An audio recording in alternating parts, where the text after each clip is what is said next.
Good afternoon, everyone. Welcome to our City Council meeting. Today is Monday, July 17th, 2023. It's approximately 1 p.m.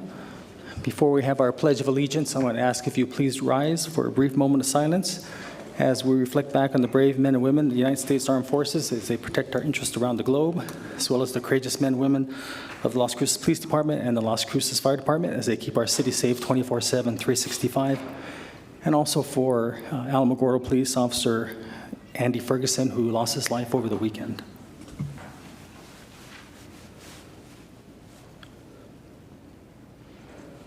Officer Graham, if you'd join me in the pledge, please.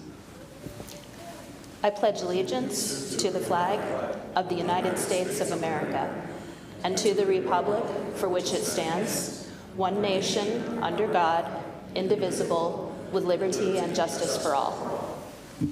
Thank you. Okay, so we should have, I don't know if she's there, Amy DeFelix. Are you there, Amy? Hello, yes, I'm here. Oh, there you are. Okay.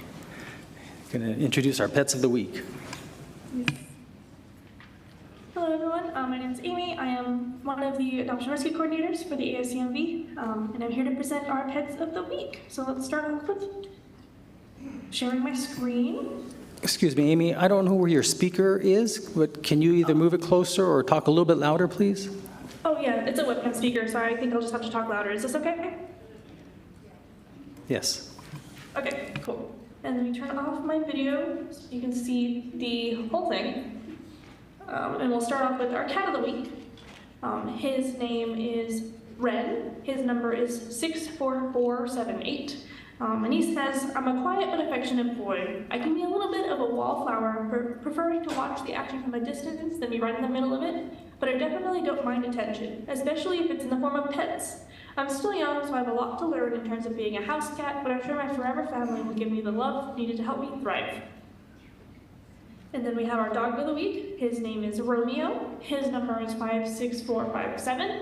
And he says, like my name suggests, I really am charming. I get along with almost everyone, and I absolutely love cuddles. The humans that found me say that I might even be house-trained. I can get a little excited, especially when I know we're about to go on a walk, but I calm down quickly and return to being my normal, curious self. My forever home is out there, ready to give me all the cuddles I could ever want. And then we do have an off-site adoption event this Saturday, the 22nd. We will be at PetSmart from 10 a.m. to 1 p.m. And we are still having our Red, White, and Cute adoption, special adoption event. So from the whole entire month of July, all of our adoptions are only $50. Doesn't matter if they've been spayed or neutered yet, how long they've been here. Everyone across the board is $50. So it's definitely an incentive to come by and adopt this month. And for the topic I'd like to share today kind of goes along with what we talked about a couple weeks ago, but it's overall just more general summer pet safety. And this is all pulled from a newly released article by the excuse me. But they do share some general tips to help keep your pet safe during the summer months. Their first tip was definitely to keep cool. I know we talked about heat stroke prevention specifically a couple of weeks ago, but it never hurts to briefly discuss it again. Definitely make sure your pet has access to fresh, cool water and shade. Don't over-exercise your pet by playing too much or for going on walks or jogs or runs without breaks, and then keep them indoors during extreme heat. Then, if you're thinking about taking your pet to the pool, the lake, or traveling out to the ocean, make sure your pet doesn't drink any of that water. Pool water contains chemicals, like chlorine, bleach, and others that can threaten the life of your pet if ingested. Lake water can contain algae, bacteria, and parasites that can also be dangerous to your pet's health. I know a few years ago, some news articles came out about elephant butte specifically has a specific strain of blue algae that blooms that a couple of pets have passed away from ingesting that, so definitely be careful. Ocean water can also be dangerous, mostly due to the high salt content. They can dehydrate your dog and kind of disrupt their internal system, basically. And there's also just the consumption of sea life, general life, can also be a threat to your pet's health as well. Of course, we don't have to worry about that unless you plan on traveling to the coasts, but definitely lake water and pool water are kind of the biggest things to keep an eye out over here at least. You also always need to be supervising them. around large bodies of water, even pool water. Accidents can happen within an instant, and without supervision, the likelihood of an accident happening or a pet drowning due to a freak accident is a lot higher. So definitely always be aware of where they are, always have an eye on them, have them restrained away from the pool if you're not able to be actively sort of watching over them, just in case, because you never know what might happen. And now, summertime means a lot of time spent grilling and having barbecues with friends. So if you bring a pet along, the ASPCA advises you to withhold the table scraps, especially if the food is high in fat. Fatty foods can disrupt your pet's gastrointestinal system. It can cause pancreatitis, which is super unfun and leads to a high vet bill. You also need to be aware of human foods that can be toxic to your pets, like garlic, onions, chocolate, such like that. We covered that stuff before, I believe, with my 4th of July safety presentation, but it doesn't hurt to cover it again. And same thing with like small bones or fragile bones, like chicken bones or T-bones, stuff that they can either choke on or that it can splinter and then kind of hurt them internally. We also would like to avoid that specifically because that will save you a trip to the vet, pretty much. You should also never give your pets alcohol. I know, like, even in humans, it's considered a toxin, and your pet isn't understanding of, I guess, the risk that it can pose if ingested in high amounts, especially. So it's better just to keep them from ingesting any at all. But lastly, the ASPCA wanted to share some garden and plant safety. I know, like, the record high heats, some native plant life maybe not thriving super well, but there's still a lot more blooming plants and garden plants that are being maintained around this time of year. And that increases the usage of herbicides and insecticides, so just be careful on your walks, especially. Keep your pet from eating random plants or other items during their walk. Not only can potential toxicity be a concern, but it's also just if they're eating foreign objects all the time, it poses a risk for obstruction, and that's a whole other surgery possibly to fix. And it just to prevent this from occurring, definitely and to save you the vet bill, just monitor them on their walks, make sure they're not, I guess, putting everything in their mouth as they possibly can. I know some dogs, like specifically retrievers, love to always try and get their mouth onto anything they can possibly can. So it's definitely just be aware of that and keep them safe. Thank you. Thank you, Amy. Appreciate that very much. Okay, so next we have our Jobs of the Week, and Giselle Palomares or Sarah Rainey will be presenting. Sarah? Hi, good afternoon, everyone. This is Sarah Rainey, presenting the Jobs of the Week. In 1 second, let me share my screen for you. Can you all see that? Not yet. Perfect. Okay, so for Jobs of the Week, we have several good ones. Sarah, sorry. Yes, sir. Yeah, we're not able to see it just yet, so. Oh, you can't see it? No. How about now? I think so. We're seeing the title, so hopefully the next screen. Perfect. Okay.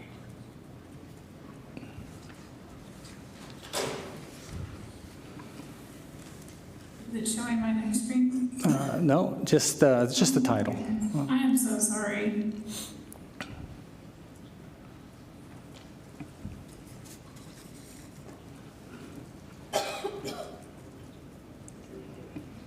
Give me just 1 second. Sure, that's fine.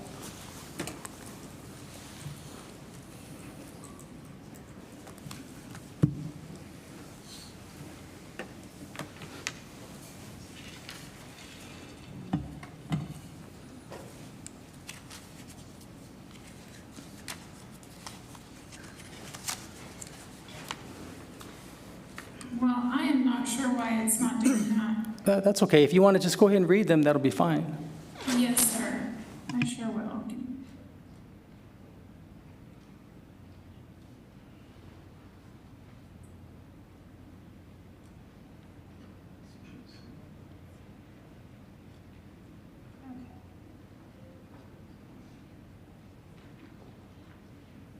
I apologize. My computer froze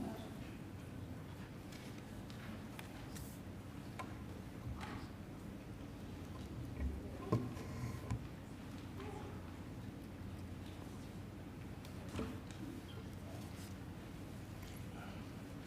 Okay, can you all hear me? Barely. We can hear you. If you want to speak up just a little bit. Yes, sir. Okay. So for the jobs of the week, we have a library manager for the city of Las Cruces. The pay ranges from $60,000 to $87,000, depending on experience. That actually closes on August 14th.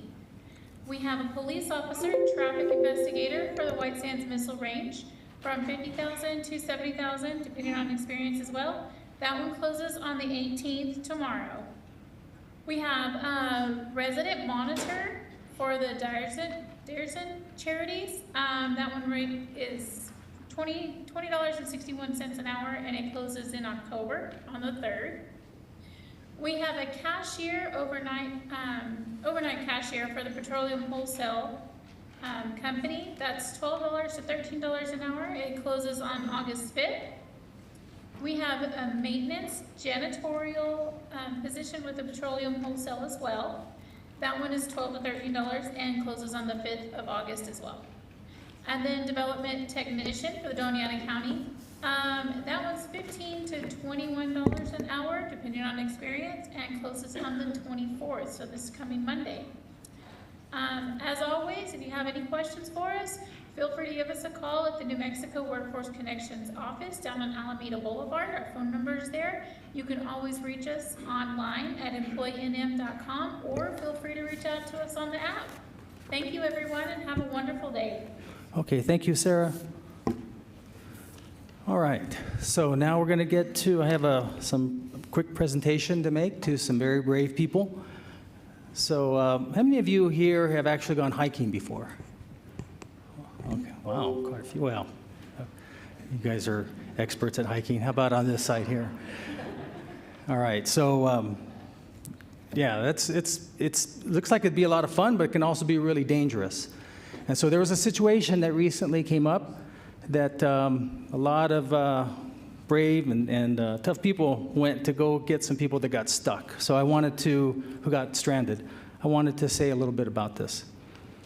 On Monday, June 12th, 2023, the Oregon Mountain Technical Rescue Squad and Mesilla Valley Search and Rescue participated in a technical rescue mission near the Oregon Needle in coordination with the Las Cruces Fire Department Technical Rescue Team, also known as LCFD-TRT, New Mexico State Police, and the Las Cruces Fire Department. On that mission, 4 hikers, all Las Cruces City residents, requested assistance after getting lost on the Oregon Needle Trail and got cliffed out. Now, I don't know what that means, but it doesn't sound very good. Got cliffed out. 4 members of the OMTRS, which is the Oregon Mountain Technical Rescue Squad, were assigned to a technical ropes team dispatched to assist those hikers. 8 members of the LCFD-TRT were also reassigned to a technical team to reach the hikers from a different route. The OMTRS team made contact with the rescue subjects and were able to climb on ropes to the subjects and then lower them back down on ropes to a location where they could safely hike out. 3 other members of the OMTRS were dispatched to support the technical teams by 1, bringing food and water to the stations along the evacuation route, 2, providing direct route guidance to the 2 technical teams, and 3, providing remote route guidance using MVSAR's drone. MVSAR, which is the Mesilla Valley Search and Rescue, also assisted in ground transportation for teams with their vehicle assets, drone surveillance of the rescue operations, and provided rescue personnel for carrying water and food and supplies to the technical teams. Rescue operations lasted for more than 14 hours total. God, that's a lot.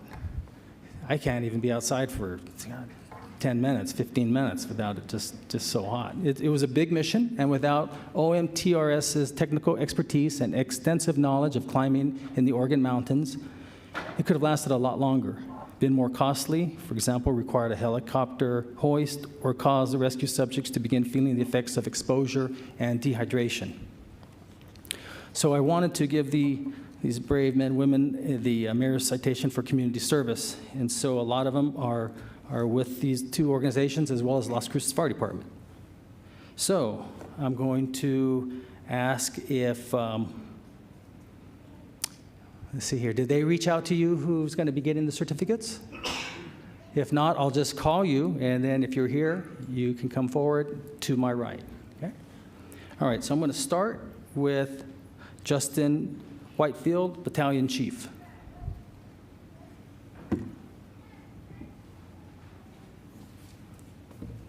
Jeremiah Lay, Battalion Chief.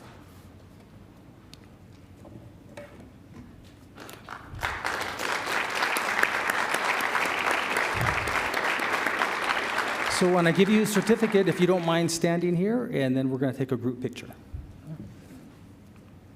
Thank you very much. I probably should have read what that said. Mayor's Certificate of Achievement presented to Jeremiah Lay, Battalion Chief, in recognition of your commitment and dedication to helping make Las Cruces a better community, dated the 17th day of July, 2023, signed by myself, Ken Miyagishima. Okay, so the next person is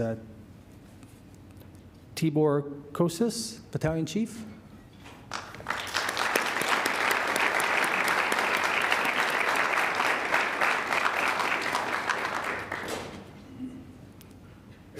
Hopefully I got that kind of right, a little bit, close.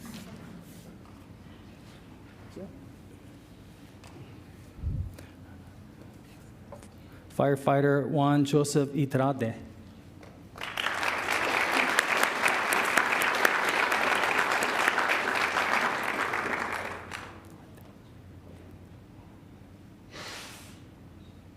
Ituarte, yeah. Firefighter Benjamin Monsivalles.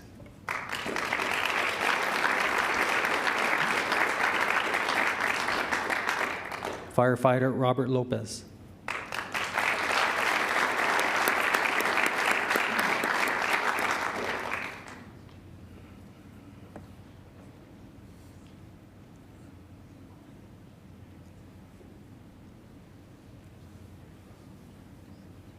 The certificate's all the same thing, except there is one lucky winner. It does say $1,000 you won. So.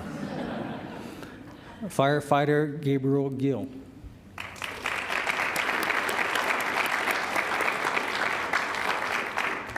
Arnold Diaz, driver operator.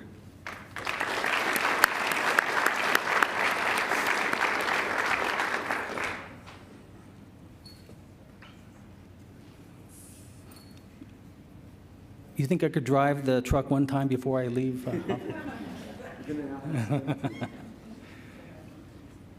Thomas Hart, driver operator.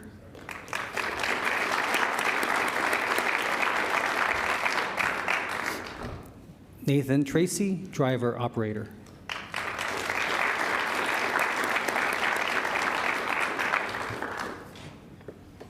Hector Maldonado, driver operator.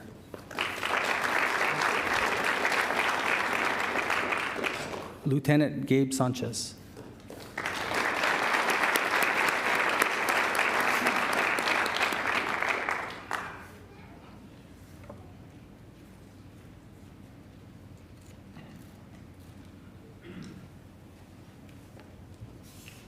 Lieutenant Michael Medina.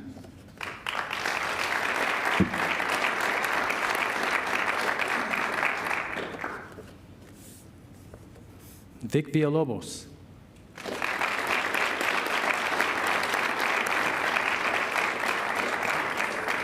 He's also mayor of Dog Cruces.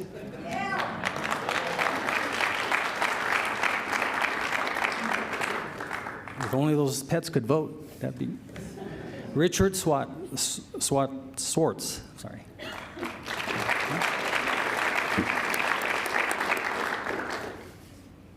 Dave Ruiz.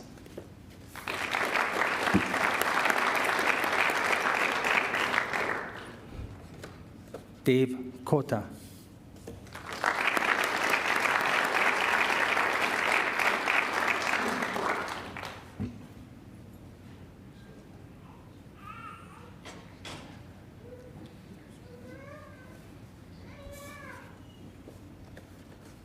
Karen Sevils.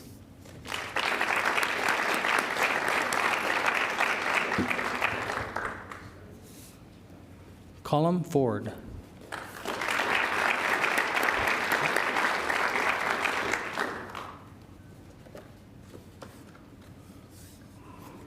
Gaurav Panwar.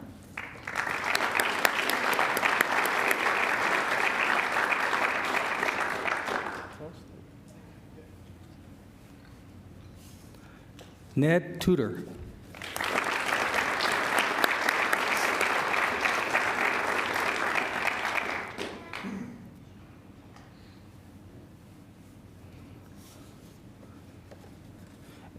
Aaron Marcus.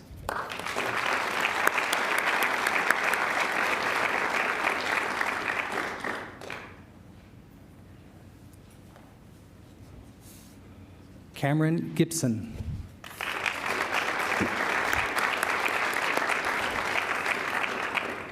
Gordon McDonald.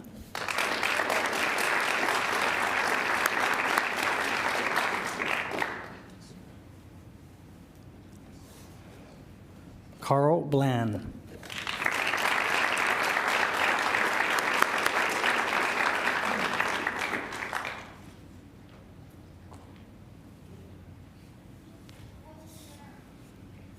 Carrie Hale.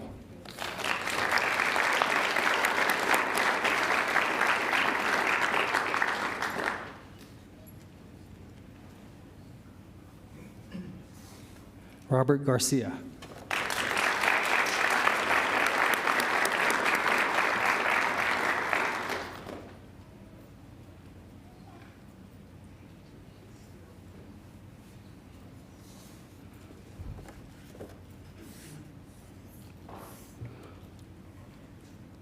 John Twykla?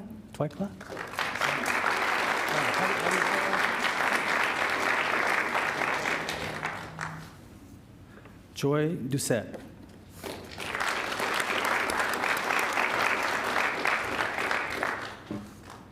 Chuck McMahon.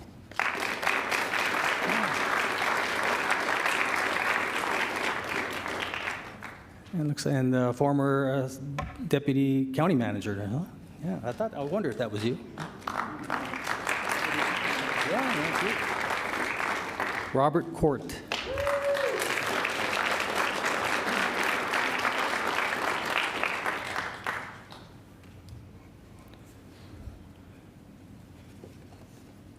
Eric Leenhoff.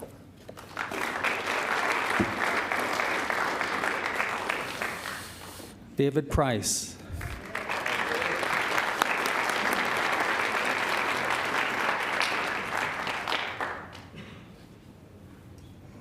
Is there anybody out in the audience that we missed?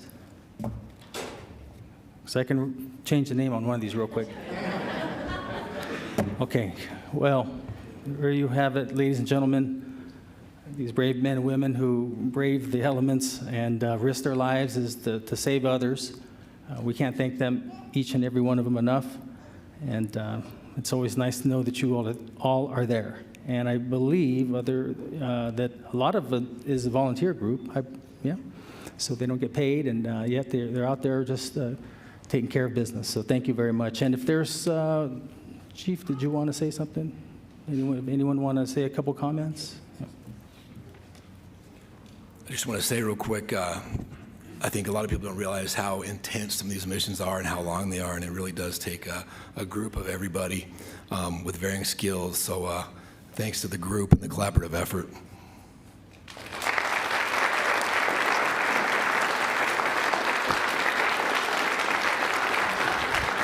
I was asked to briefly speak about the search and rescue side of it, and I'll try and be as brief as I can.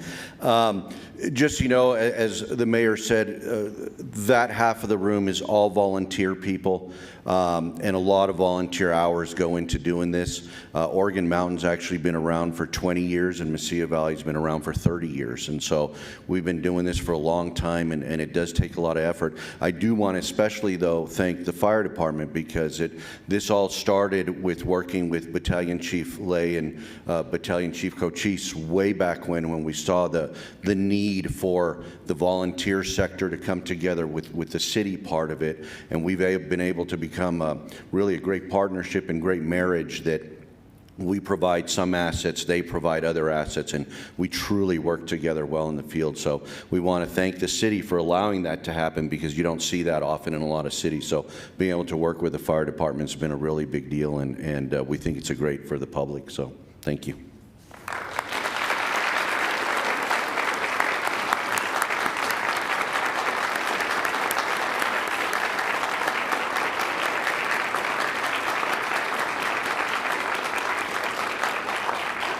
And before you leave, we want to take a quick picture. So, Jennifer, how did you want to line them up? Can I have you all on the Couple side? rows, tallest in the back.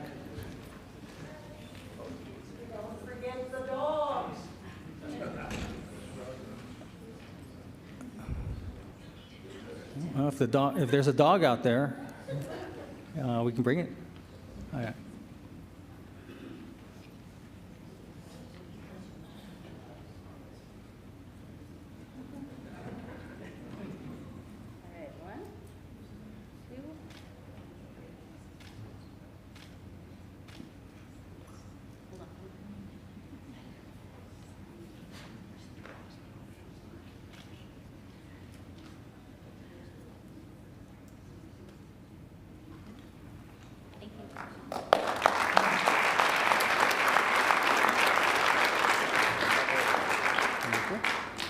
Now I'm going to turn it over to Councillor Graham, who's going to finish with the rest of the proclamations. So, Councillor?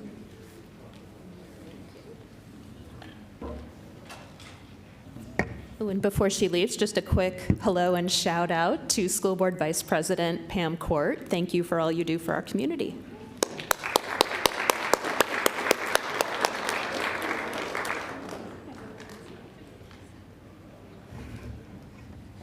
And if I could have Ms. Heather Pollard join me, please. And anyone you'd care to bring down with you.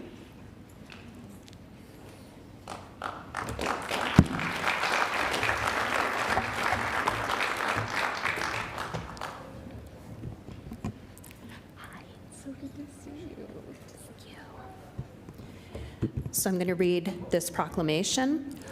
Whereas the City of Las Cruces acknowledges the importance of a thriving downtown area that fosters economic growth, cultural enrichment, and community engagement, and whereas small businesses play a significant role in the vitality and character of downtown districts, contributing to the local economy and creating a unique shopping and dining experience, and whereas Heather Pollard, a dedicated entrepreneur and community leader, has made significant contributions to the downtown development in Las Cruces through her exceptional work as the proprietor of The Emporium, an antiques collectible shop, and whereas these efforts go beyond business ventures. She has actively engaged with the community and promoted the preservation of local history and culture.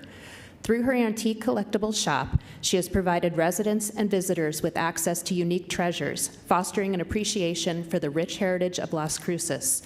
And whereas Heather Pollard's unwavering commitment to community was evident in her instrumental efforts to raise funds for the restoration of the historic Amador Hotel, preserving a significant piece of local heritage.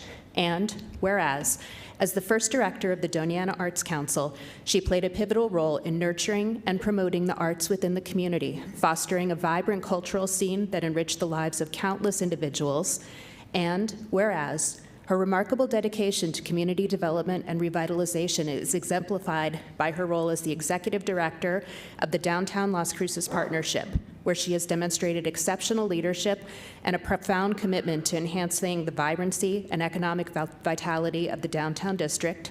And whereas Heather Pollard's work with other local businesses, organizations, and city officials has facilitated collective progress and resulted in innovative initiatives that benefit the entire community, contributing to the economic growth and vibrancy of downtown Las Cruces. Now, therefore, we, the Mayor and City Council of Las Cruces, New Mexico, do hereby proclaim July 17th, 2023 as Heather Pollard Day.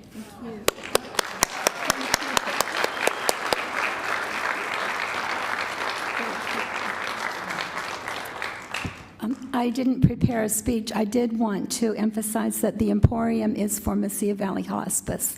It's not my store. I like to think it's my store, but everything goes to Mesilla Valley Hospice. I really can't list all the people that I worked with. There were about 30 individuals. Really, the city council at that time was fairly supportive. This was a very, very controversial, risky business, and we didn't have total community support. There were days when we'd walk down the farmer's market, and we were not popular. It was a very gloomy time. Robert Garza was instrumental in much of the work we did, and I'd like to shout out to him. He was a past city manager. I can't list all of the city councilors and mayors that we worked with and city managers, but for the most part, that were supportive. The city staff was incredible, as they are now, and I'd like to say thank you to the city staff members that are here with the Amador Hotel. Our dream was to open the street, and then when we opened it, we thought, well, we built it, who will come? And they did. And Councilor Dolores Archuleta and I drove up and down Main Street several times thinking, gee, we feel like this is a criminal activity. We couldn't believe we could drive up and down the street. I would like to say thank you to a lady who is here today, and that's Senator Papin. Without Mary Kay, we wouldn't have the Rio Grande Theater, we wouldn't have opened Main Street, we wouldn't have had capital outlay for the Amador Hotel. And then my partner in crime was Steve Newby. But it took a village, and it's amazing to me now when I served on the now defunct parking committee, and we were concerned there wasn't enough parking downtown. Well, I thought, this is a great problem to have. So thank you, and thank you to Mayor Pro Tem. Thank you, Becky. Thank you very much. And my family, my daughter is here. One more thing. We did this for the future generations. My daughter and son-in-law moved here, and I have 2 grandchildren here, and so they're enjoying the work that we did. So that makes me very proud and happy. Thank you. Heather.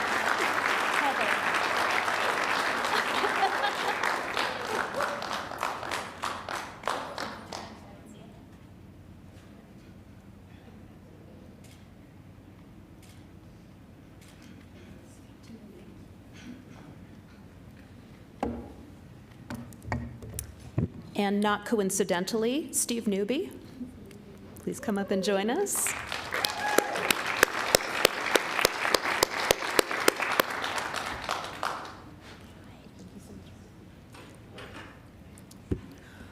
Whereas the City of Las Cruces recognizes the importance of well-designed and innovative architectural contributions to the development and revitalization of downtown areas, and whereas architects play a crucial role in shaping the physical landscape of a city, creating spaces that inspire, engage, and enhance the quality of life for its residents. And whereas downtown areas serve as the heart and soul of a city, providing spaces for commerce, culture, and community engagement. And whereas Steve Newby, an esteemed architect, has made significant contributions of the downtown development of Las Cruces through his exceptional work as a member of the development team, providing invaluable architectural expertise and vision. And whereas Steve Newby's architectural contributions have not only revitalized downtown Las Cruces, but have also had a positive impact on the city's economic growth and cultural vitality, attracting businesses, visitors, and fostering a sense of pride within the community. Now, therefore, we, the Mayor and City Council of Las Cruces, New Mexico, do hereby proclaim July 17th, 2023 as Steve Newby Day.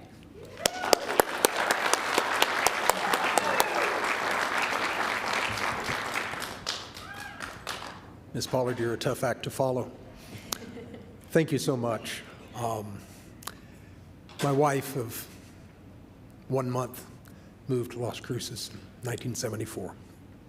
Prettiest girl in the school. She still is.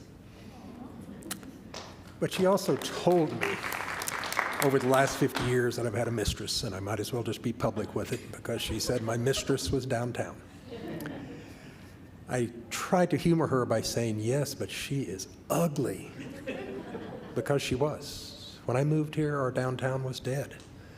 It, like many other cities in the United States, got a lot of free urban renewal money and created one of 77 pedestrian malls. Most of the cities, as a matter of fact, all but 3, had torn out their pedestrian malls, some within a year of building them, because it was one of those urban design ideas that never worked. But in Las Cruces, Land of Mañana, we were the last surviving, non-performing pedestrian mall. So you learn a lot about what others have done. I researched why did all these other cities tear them out, for the exact same reason that we finally did, because it just didn't work. But it took a long time, even after the other 74 had torn those out, to get it done. And it took a village, as Heather said, a huge number of volunteers. I sucked Heather into this. She told me, I will give you 3 years, not another day. 6 years later, she was still cranking away. I was very good at doing projects. I wasn't very patient with doing people. But that's the person you need when you have to organize the minions and make sure they go in the right direction. And she built our board. She built the alliances with politicians, staff, Mary Kay Papin, again, shout out to her. And none of this would have happened without her. If you look at the whole arc of Las Cruces, because we have some, I believe, folks here on the dais that probably were still in college when we had the pedestrian mall. And so I want to tell you a little bit about how bad it was. When urban renewal happened, where all of the parking lots are, there used to be buildings. Over 80% of all of our buildings were destroyed downtown. Many of those were houses. They would get a knock on the door. Someone would say, hi, Mrs. Sanchez. Your house is going to be demolished in 5 days. Here's $200. Thank you very much. How do I know that? Because I read all the urban renewal reports that came out once a month. When you demolish 80% of your history, and by the way, at the time, all of the historic buildings in Las Cruces, almost 70% of them were downtown, and we lost that history. And so let it be a lesson to all of us to never allow that to happen again. We all weep about St. Genevieve's. I went to a presentation fairly early in this quest over in the Mesquite district, and I was expecting 20 people, 150 showed up. I was scared to death. I was up there by myself showing them my boards and how great downtown is going to be. And I thought it was a fairly successful night until I asked for questions. I saw this tiny little hand that I couldn't see the person because she was so short in about the 4th row. She stood up. She could not have been 4'10". I did have the smarts to bring a translator because I don't speak Spanish. And I still remember, she stood up, and my finger is just like hers.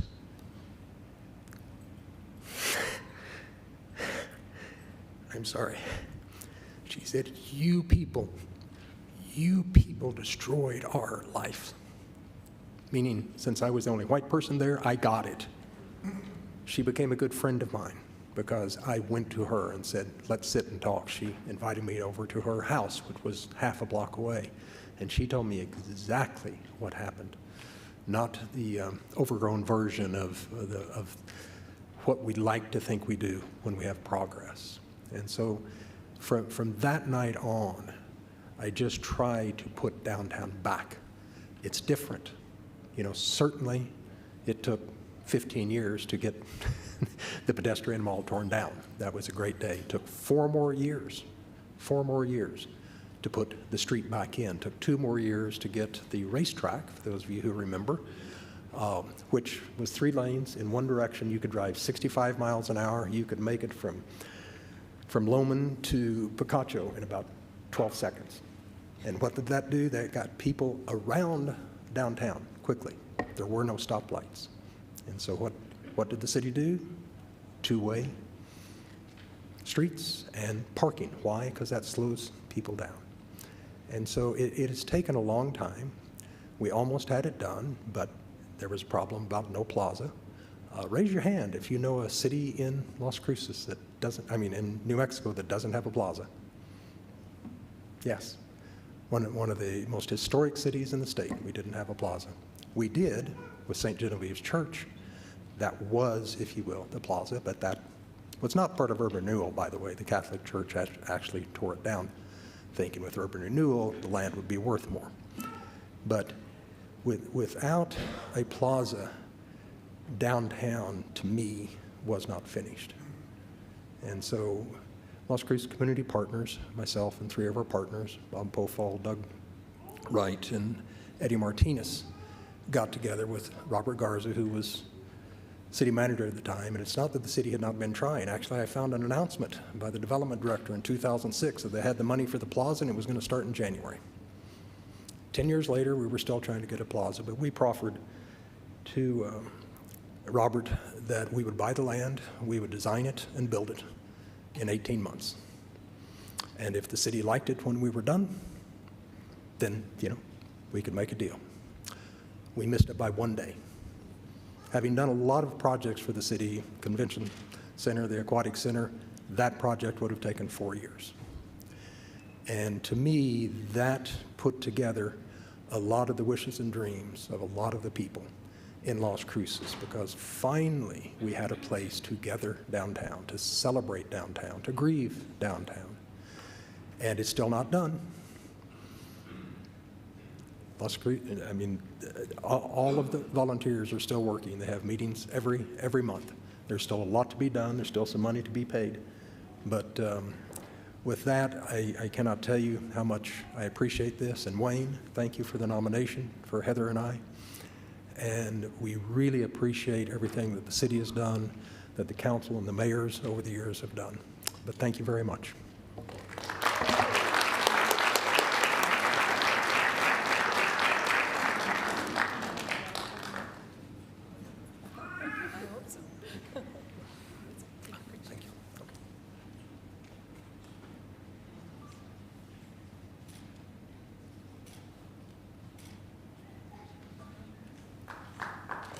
Heather and Steve, on behalf of DLCP, Jennifer Garcia Cazazi, they were unable to be here today, but they wanted to send just so much gratitude to both of you for the vision that you had and the tenacity to press on, and they've appreciated that, so thank you.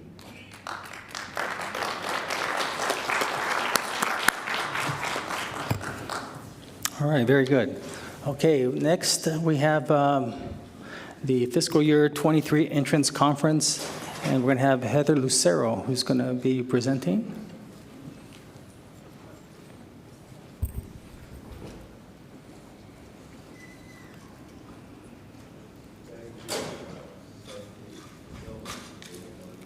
While you're doing that, it looks like former Councilor Greg Smith is in the audience, so thanks for joining us, Councilor. Good afternoon, Mayor, Council. My name is Josie Trevino, Controller for the City of Las Cruces. And today I'm introducing one of our external auditors, and her name is Heather Lucero. They'll be conducting the FY23 audit. The FY23 audit covers July 1st, 2022 to June 30th, 2023. And the external audit starts with an entrance conference. And let me get this started for Ms. Lucero. And while you're doing that, I didn't mean to overlook former Councilor Dolores Lucero, so good to see you as well. You're only being right directly in front of me. I don't know why I missed that. Good afternoon, Mayor, Councilors, City Management. My name is Heather Lucero. I am an audit supervisor with Patillo, Brown & Hill, and I will be presenting our entrance conference information for the FY23 audit. This is required communication every time we start an audit. Some of you have seen this presentation before, so let's get started.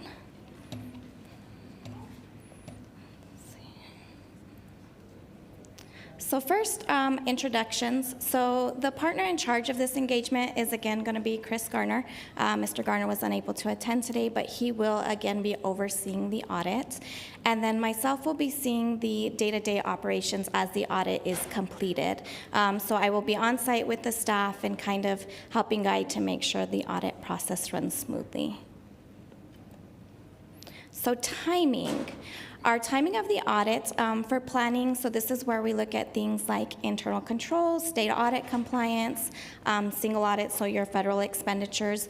We anticipate beginning that at the end of July, beginning of August. During this time, it'll be remote and on-site testing, so we will be on-site part of the time, and then the rest of it will be completed remotely. During this time, we do what we call a risk assessment, so we will come in and assess the city's risks, and we look at things like internal controls, prior year issues that were identified. If anybody reaches out to us and voices concerns, issues, we take that into account during our risk assessment, and we use that to then develop the audit plan. So the audit will be based on risk. In addition, we will also do the planning for the single audit during that time frame. So we will look at your federal expenditures, and based on what was spent during the year, we will select a program or possibly multiple programs, and those programs will be reviewed for federal compliance. After completing planning, we will come back in October and November, and we will complete what we refer to as final field work. During our final field work, this is when we come back and we look at your actual year-end balances. So we're coming back to look at cash balances, accounts receivable, accounts payable, your fixed assets, everything that occurred from July 1, 2022 through June 30, 2023, any accruals, things like that. And then our goal is to get these financial statements drafted, issued, and submitted to the state auditor at the end of November. So next, internal control. So this is what we'll be looking at here starting at the end of July, beginning of August. The purpose of this is to determine whether the city has implemented internal controls and whether those internal controls are operating effectively. So we'll go through and we test different transaction cycles. So we look at cash disbursements, payroll, cash receipts, and this is done not over just the city, but also your component units. So animal services, regional dispatch, all of those are included in this testing. And we pull a sample of transactions, we review them to determine whether those internal controls are implemented, and then again, if they're operating effectively. If for some reason we identify any issues, that is communicated to management and those charged with governance. In addition to internal control testing, we also do our state auditor compliance testing. Now, this is based on the state audit rule. Within the state audit rule itself, there are a number of items that we are required to look at. And so while we're on site, we again select samples for each of these items, and we test them to ensure that the city is in compliance with those state statutes. And so we look at things like procurement, travel and per diem, para contributions, if there's any special appropriations, your budget approval process, those types of things, and we just ensure that state statutes are being followed. And again, if we identify anything during that testing, we also communicate that. Single audit. So why is the city required to have a single audit? Anytime an organization, entity, government expends more than $750,000 in federal funding, they are required to have a single audit. These expenditures can come from one grant, they can come from multiple grants. The threshold is just the $750,000, and so the city has exceeded that limit and therefore is required to have a single audit. And so we will come in, we'll identify all of the federal money that was received, and from that federal money we will select a program or multiple programs, and based on that we will then test them for the required federal compliance attributes. And so that could be things like eligibility, allowable costs, procurement, reporting. Some of those programs have special tests we have to look at, and so each of those we identify the program and then we identify which compliance requirements are applicable. Again, if there's any issues, findings, if we identify anything that's not in compliance with those federal regulations, that information is communicated. So next is responsibilities. The next couple of slides will talk about our responsibilities as the auditors, and then management and those charged with governance responsibilities. So this first slide, that the kind of gold-colored box discusses that our responsibilities as the auditors is to express an opinion about whether the city's financial statements are materially correct in accordance with U.S. generally accepted accounting principles. And so what that means is that we come and we look at the city's information, and based on that, we provide an opinion. That's what we're hired to do. That is what our audit is based on, is to determine whether that information is materially correct.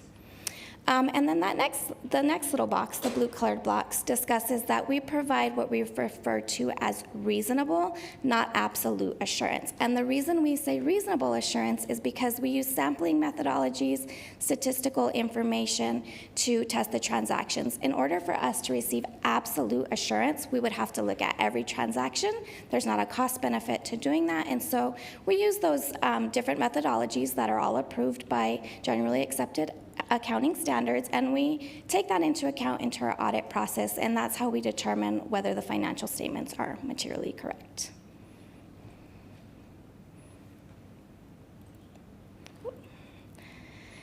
The next slide discusses that in addition to our audit opinion in the state of New Mexico, we are also required to look at internal controls. This is often referred to as a yellow book audit.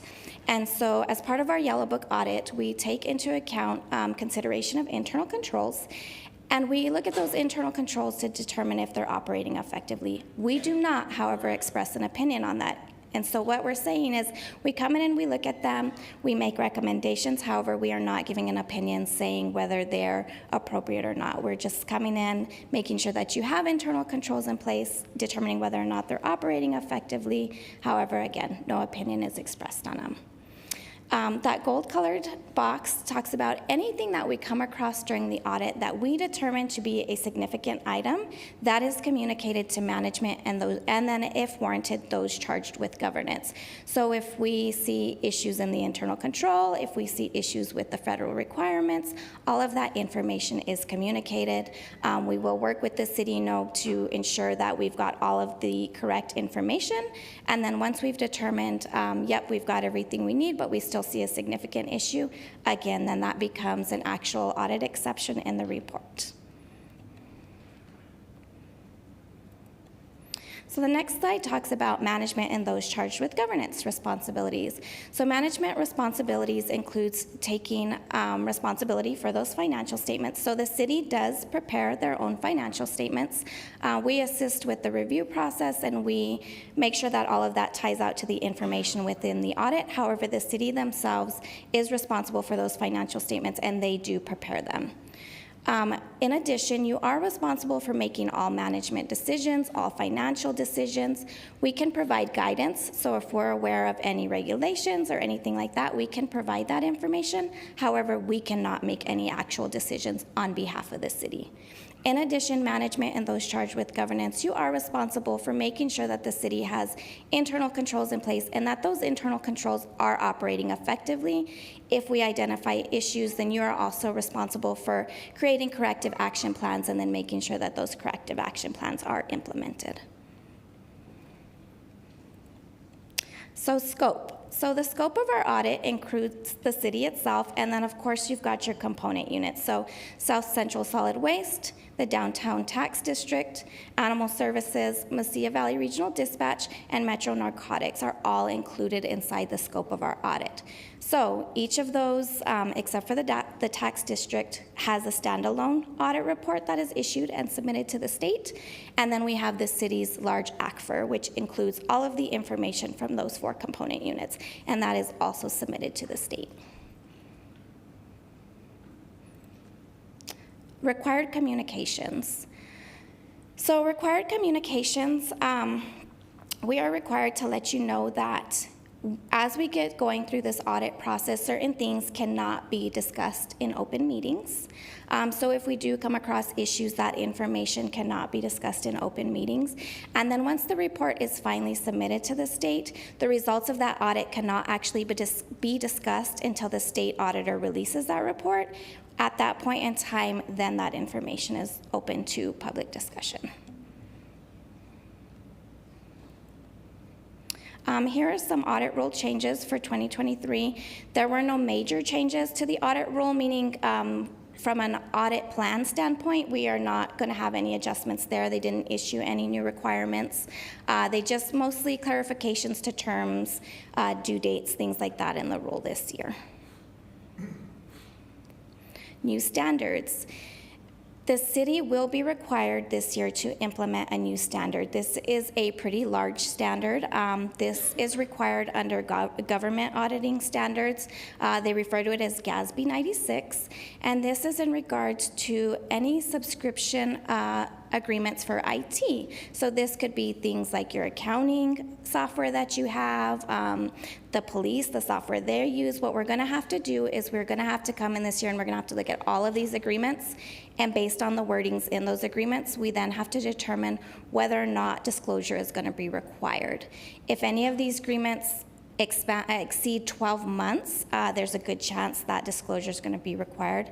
This is very, very similar to GASB 87 that was implemented last year, and that was a new lease standard. Very similar to that. You're going to see the same type of disclosures, the same type of new assets and liabilities on the city's books if we are required to actually record any of those agreements.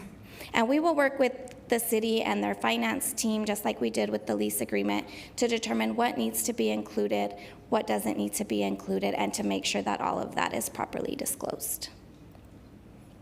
Confidentiality. So this is a big one for us. It is important to us to let you know that all information related to the city's audit is kept confidential. It's only used for audit purposes. We do use encrypted portals, encrypted emails. If we have to share any kind of information, it's all done in a confidential manner. And then this last slide talks about other discussions. And so as we're doing our audit, we will reach out to members of council, we will reach out to members of management, and we will be discussing things like, is there any related party transactions? Has any fraud or concerns regarding fraud been brought up? Have there been any special audits that have occurred, or any additional concerns that individuals have? As I mentioned earlier, we take this into account during our risk assessment. So if any of this is identified, again, we build it into the audit procedures to make sure that we are addressing those issues. As always, if management, council, if any of you have any concerns, please feel free to reach out to us and let us know. Set up a time while we're on site to meet with us. We are more than happy to discuss these items. And so that's all I have, unless there's any questions. Okay, thank you. Heather, questions? Members of the public? Okay, well, thank you very much. And I'm sure it's going to be a big task, as it is every year, but the staff here is really great to work with. Yes, they are, and we look forward to it. This is our 4th year, so we've gotten into our groove, I think. So it should be good. But as always, thank you. Okay, thank you. Okay, so now I'm going to go to the conflict of interest statement. This is where I'll ask if any member of the city council, city manager, or city staff has any known conflict of interest on any item on the agenda. None, Graham. None, Kandara. None, Court. Okay, sure. As you can tell, the three council members that are missing, they're all out of town, and so that's why they're not here. All right, so now we're going to go to public participation. This is where members of the public can speak to council for up to a total of 7 minutes. 3 minutes in front here to discuss whatever you wish, and 4 minutes to be used for items that's on the agenda. All that we ask, it did not be pertaining to any pending litigation, and that if you have to speak about an item that's on the agenda, if you can't wait until that item comes to us at regular time, then we ask that you just let us know why, and I presume you're going to have to leave. Council can't respond to you after that. Okay, so I usually start on my left. I usually start on the first row. So, Councilor, do you have something you want to say? Just state your name, please.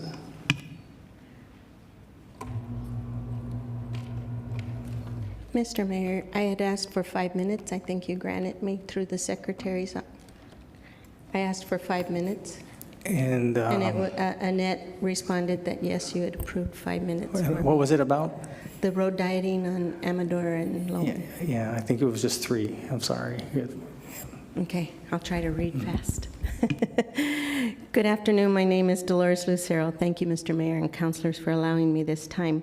I'm here to address an article I recently read about road dieting Lowman and Amador from Solano to downtown. A little bit of history is that went from a 2-lane to a 4-lane in 1970, and they were transformed for the traffic that was going to be moving east, and the city was moving in that direction. Well, we have grown to the east. Road dining does not slow down traffic, but only changes driving behaviors to other streets and limits traffic to businesses and hinders public safety vehicles. The intention of the millions of dollars invested in the renewal of downtown over the past 15 years was to revitalize the heart of Las Cruces. In doing so, that means that more people are coming to participate in the activities. These 4 lanes allow easier access to and from downtown and provide safety in getting to the area.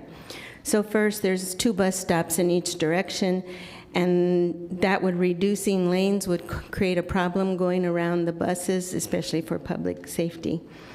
I'll skip the part about the bicycles. And so in conjunction, I want to bring to your attention that from Telshore to Sonoma, the MPO there's always a bottleneck there, and it can take 20 minutes to travel 2.8 miles. And the reason the medians are so wide in this area is the MPO 30 years ago study was when the housing and business increased to the east, an additional lane would be added. 2 lanes is not sufficient for the amount of traffic, and again, is not safe for fire and ambulances, along with there being a hospital in that area. So my first request is that you do not allocate dollars or staff time for studies of Lowman and Amador from Solano to Maine. It will not accomplish the request made and only create a hindrance to your downtown and to moving traffic safely. My second request is that you review and consider how all users of city roadways be registered and licensed.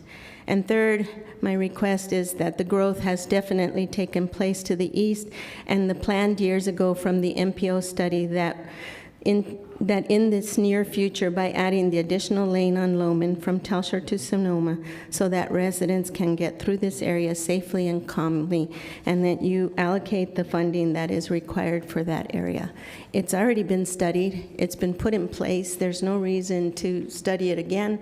But we have obviously grown to the east, and Mayor, you and I drive down that road a lot, and so I think it's time that that median be expanded to a 3rd lane in each direction from Telshore to Sonoma Ranch Boulevard. And thank you for your time. And Mr. Mayor, I want to just thank you for the many years that you've dedicated to our community and your compassion for the citizens of this community, and I wish you all the best. Thank you very much, Councilor. I appreciate it. One thing were you of the impression that the lane was going to drop to 2 lanes? No, to 3. Yeah, okay. I thought I've heard 2. Yeah. Okay. It used to be 2, and Yeah, it grew gotcha. to 4. All right. Yeah. Well, thank you very much. Thank We appreciate it. Yeah, as you can tell, we have only 4 members here, so that means that none of them can leave the dais. And if one has to urgently go get coffee, then the meeting's over. So that's why we can't. That's why we're on a tight schedule. So, all right. So that's the first row. Second row, anyone?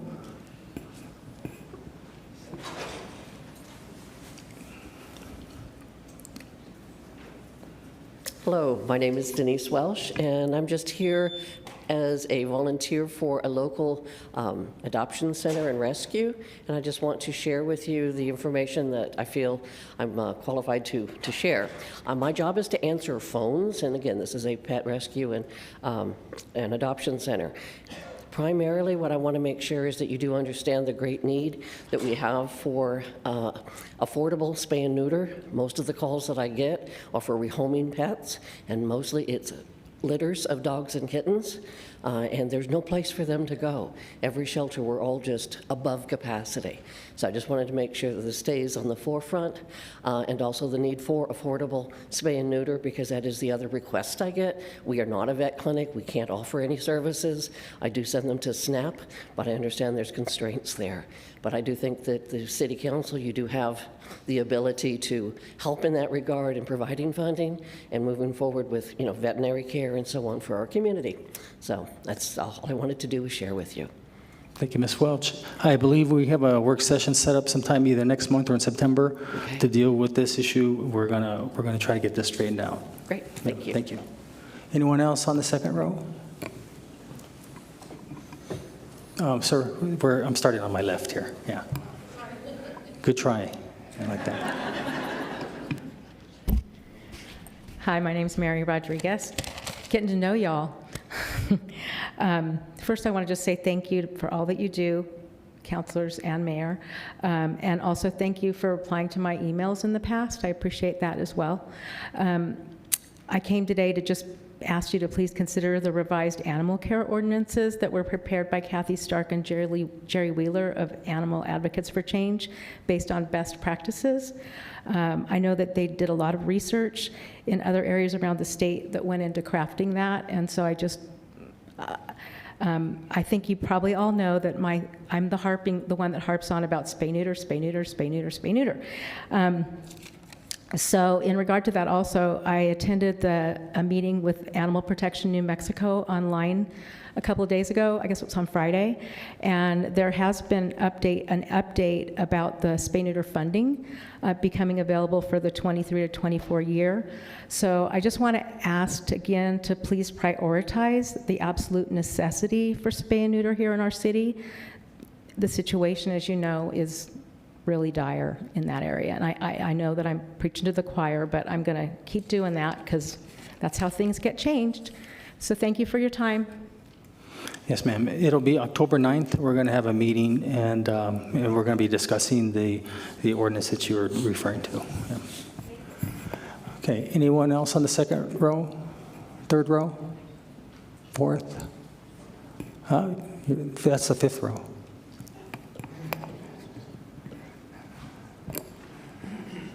Always reminds me of that Seinfeld episode. Never mind. Go ahead. Good afternoon. I have a question before I get started with my public input.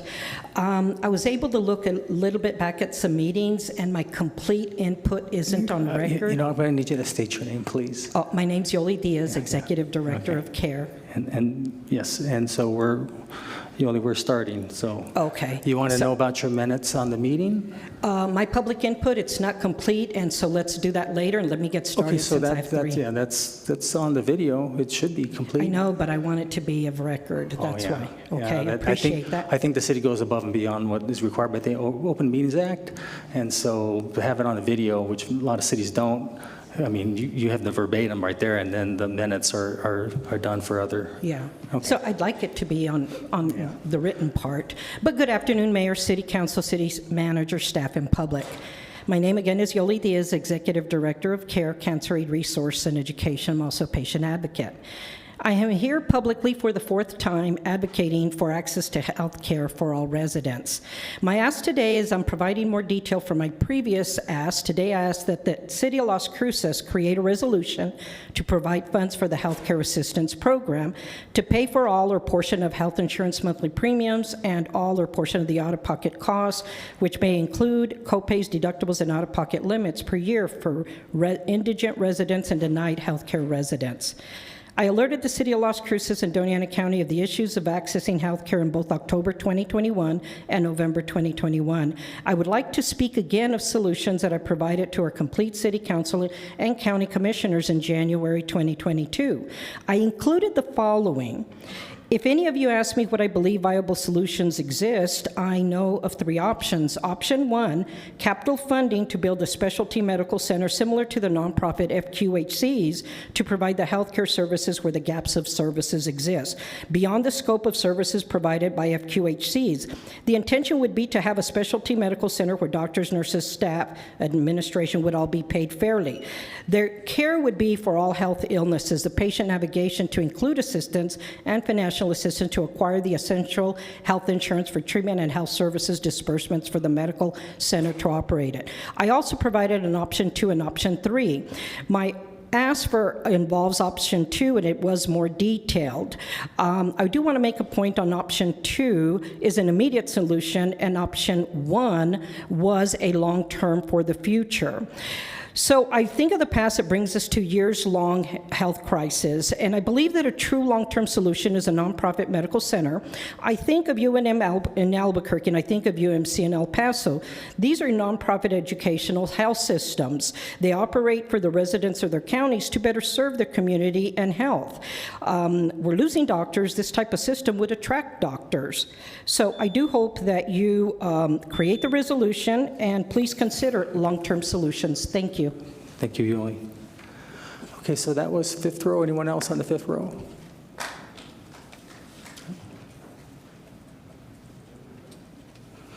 Sir, if you want to come down and so when she's finished. My name is Lori English. I'm a resident of Councilor Caron's district.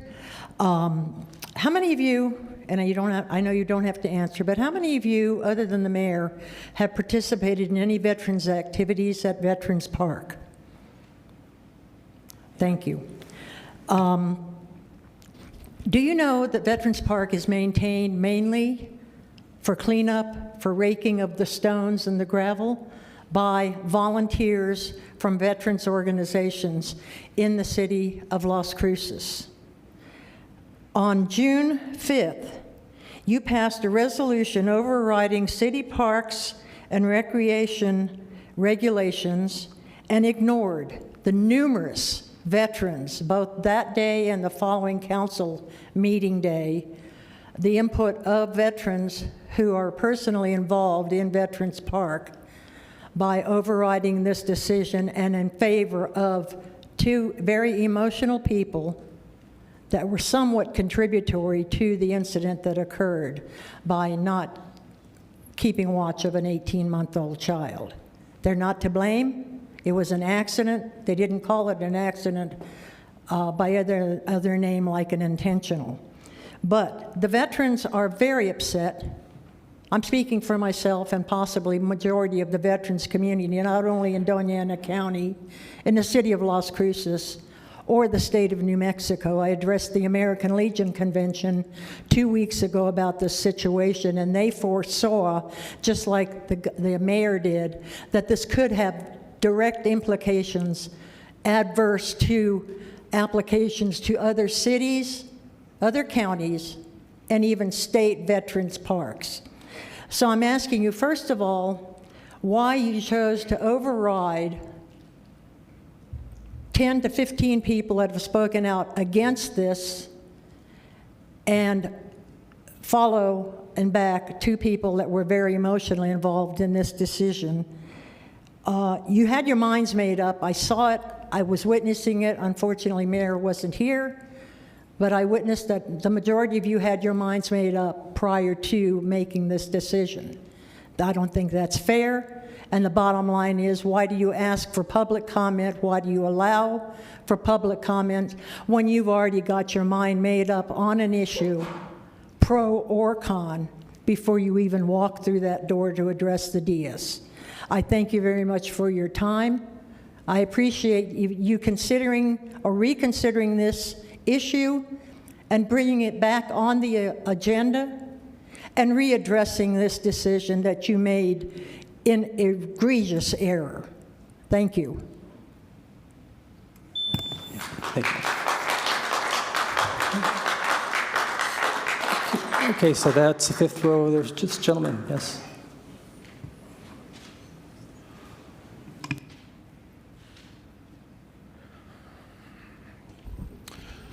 Mayor, councilors, my name is Carlos Navarrete. I was here about 7 months ago.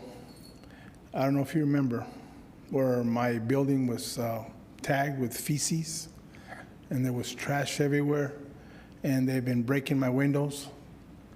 And I know you're tired of hearing this, but I'm tired of living it. I live it every day. How'd you like to go to work every morning and inspect your entire building, your entire lot, and clean up the feces and find out what they did the night before? Well, this past Sunday, they broke my windows again.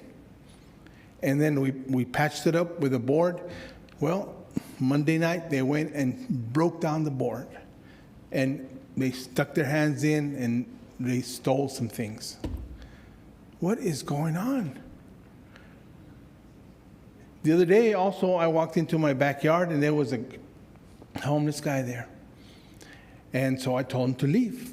And you know what's interesting is that we do what we can. I put up no trespassing signs everywhere, and they're all gone. These people tear them up and throw them away. Anyway, so I went out there and I told the guy, no trespassing. So he got all upset, and he got a belt, and he started swinging it, and he swung it, and so I picked up my hand, and he hit me on my hand. And I told him that was assault. I called the cops. What did the cops do? Nothing. Not a one thing. And I had him on video. I don't know if you've seen that video. Mr. Garcia sent you guys that video. And the police said, well, I can't do nothing about it. I said, look, he's on video hitting me with that belt. I'm sorry, I can't do nothing. This happened June 9th. And nothing. I have not heard anything. And Mayor, last time I was here, remember I told you about the fire that they lit in the back of my building? The police never showed up. You said you were going to follow up on it. When are you going to follow up on it? I'm still waiting. You know, it's frustrating. It is so frustrating. We're trying to make a living. We pay our taxes. We're law-abiding citizens, and we have to go through this. Again, I know you guys are tired of hearing about it, but I'm tired of living it.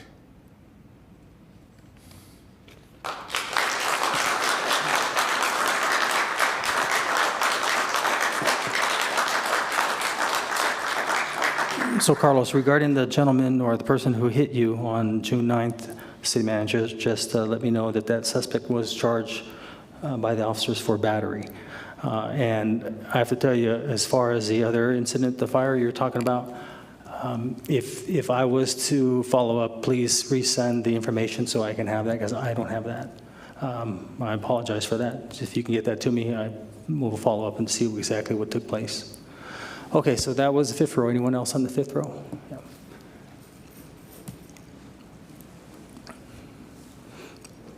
And there's like 4 empty rows in front of you. If any of you on this row want to speak, if you want to come up closer, you're welcome to.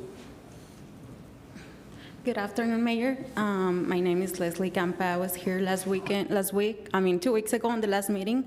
First of all, I wanted to say thank you, because right away, police started calling me to see how they could help, and then they put a tower with cameras, and I'm hoping that's gonna help a little bit, and I'm grateful for you guys trying to make something, but it's getting worse.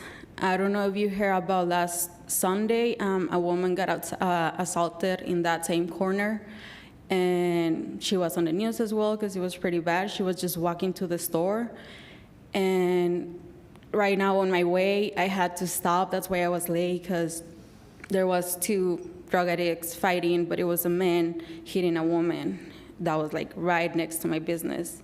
And then whenever I went this morning, right on the back of my business, they were doing drugs in my business, like right next to it. So I think it's, I'm the same way that him. And yeah, you guys are probably tired of us being here, but we're gonna keep being here until we see something starting to change, because it is frustrating. Like he said, we're making a living and it's not working. My windows are still covered up on plywood because we don't have the money right now to put bars. On the new grant that you guys made, I still don't qualify, because it says the incidents have to be after July 1st, but they told me I might go to the other one and they're gonna fix it, so I might qualify for the other one, but I still have to pay out of my pocket first, and then, so yeah, right now we're losing money. We don't wanna close down, but that's probably what we're gonna have to do, because it seems like the city, it's not doing their job. And once again, I appreciate you guys, the same week trying to do something and trying to be there and all of that, but I think there's still like a lot of work to do. That's it. Thank you.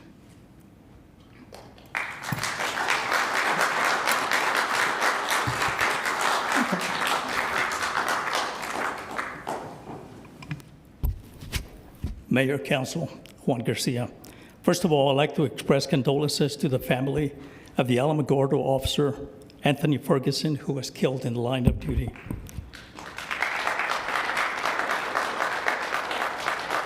And I'd also like to thank Senator Hamlin for obtaining the $150,000 of taxpayer funds to help offset some of the catastrophic impact suffered by the Las Cruces small businesses due to the continuous wave of attacks by the criminal element.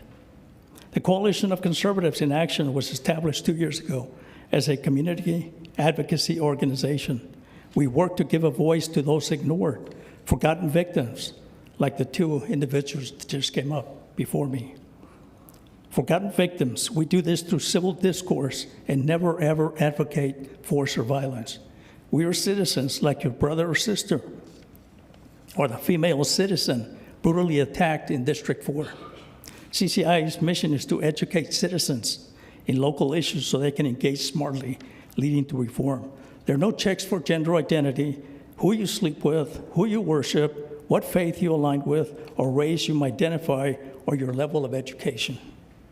We are not aligned with any party. We're independent-minded citizens working to better the community. So why am I saying this?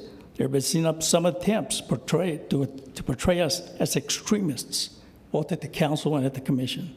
And there was a video recently circulating with attempts to link us to acts of potential political violence. Nothing is further from the truth, unless advocating for victims is an extreme. There was resentment at the last meeting when I quoted various forgotten victims as stating, "A los elegidos no les importa." Those words come from a point of despair and hopelessness. What exactly are these citizens supposed to say when even the representatives ignore the chaos going on? Has Representative Cadena called Carlos, who just spoke, or Representative Rubio contacted Cesar in District 1, who has been hit 6 times? 6 times hit. A small business, corner of Madrid and Salado. Or perhaps Senator Steinborn, who is in a crusade to save the planet by pushing his agenda to ban plastic bags statewide. But how many times do citizens and small businesses have to be attacked before decisive action is taken? First Aid 101 calls to stop the bleeding, and this has to take place. Take the criminals off the street so people can feel safe. So the question is, how much longer do the victims have to wait? How many more attacks do they have to endure? Does Carlos have to endure another one before somebody even responds? And if the council can't do anything, so be it. Where's our representatives and senators? Thank you.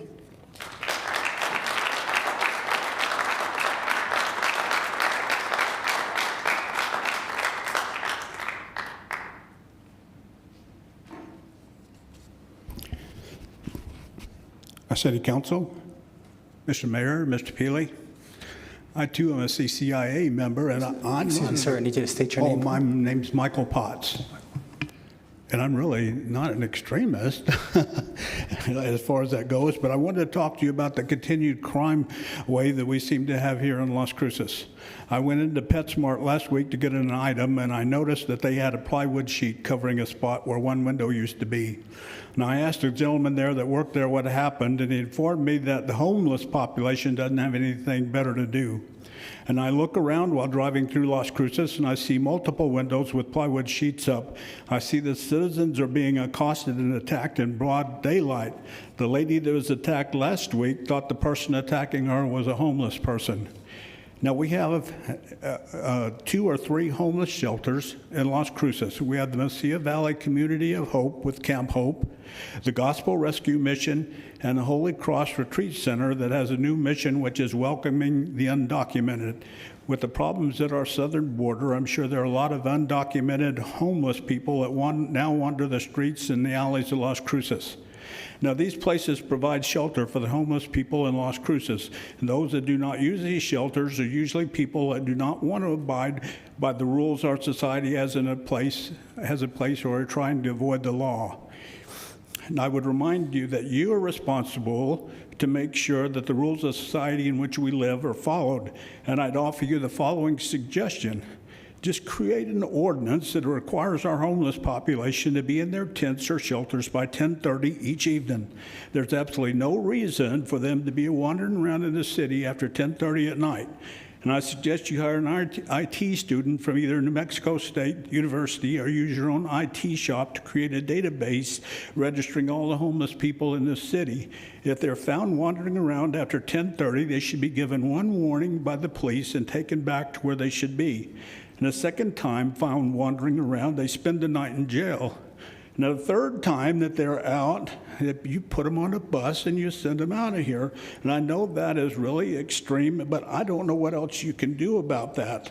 This disregard of the law and constraints we put on our society so everyone can live without fear and in peace must be dealt with. Any breaking windows or assaulting people or stealing shopping carts just have to be taken care of. Our police know what the laws are, and we expect them to enforce them. This is a tough problem, but it has to be addressed, and it needs to be seriously addressed.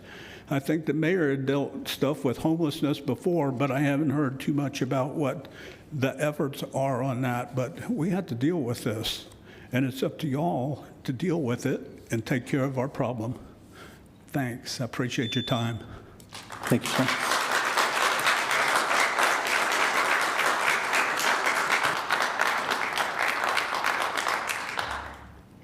Good afternoon, Honorable Mayor. Lucky, can you move the microphone down and state your name, please? Thank you, Your Honor. Yeah, I'm a counselor, and my name is Raghunath Lati. I've been in the Las Cruces for 45 years, rather 43 years, you know. And before that, I was in Deming, and before that in California. I came here, and I'm a landlord, reputable landlord here, and I have many properties here scattered all across the country, country too, as a matter of fact, you know. But Las Cruces, I have several properties here, you know. And most of the people talk before me, they taken all the word out of my mind anyway. What else can I say now? I have lost at least $30,000 worth of material in my building for last 3 years. Beside that one, what a mess they live in behind that one. It costs a lot of money to find the people and everything. And these bandits are running here, and I'm going to tell you that one. They break the glasses of this one. Somebody gives a price on $300 for the store front door. Some people get charged at $1,200. These are also bandits are here, you know. Nothing you can do about them. But we need to get a door fixed, windows fixed. What are we going to do about this one, you know? So I'm very, what everybody said about that one, we're frustrated, you know what I mean? And I've been here 45 years, and I worked very hard. Not that one, but I like to see that everybody talks so well about a city, you know, and I'm not throwing a poison drop in the water here to poison the whole darn thing here, you know what I mean? So please do take care of this one. Police force is doing what they can do. I have no grievance about the police department anyway, you know, but they can't do much about it, you know. So what are we going to do with the homeless people? As a matter of fact, I have one on my property. He stays there. It's a commercial property, which is illegal to stay there. But, you know, nothing much I can do about that, especially on 1625 South Main, which is Omega Business Center, you know. That's the alley of the homeless people there. And all across, even on Solano Street, the same thing too, you know. So please, please, please, see what you can do. I know it's beyond your capacity maybe, you know. If you can do, please, I appreciate it. Thank you very much, you know. Thank you. Okay, so anyone else on my left? Anyone else on my left? Yes, sir, if you want to come down and speak.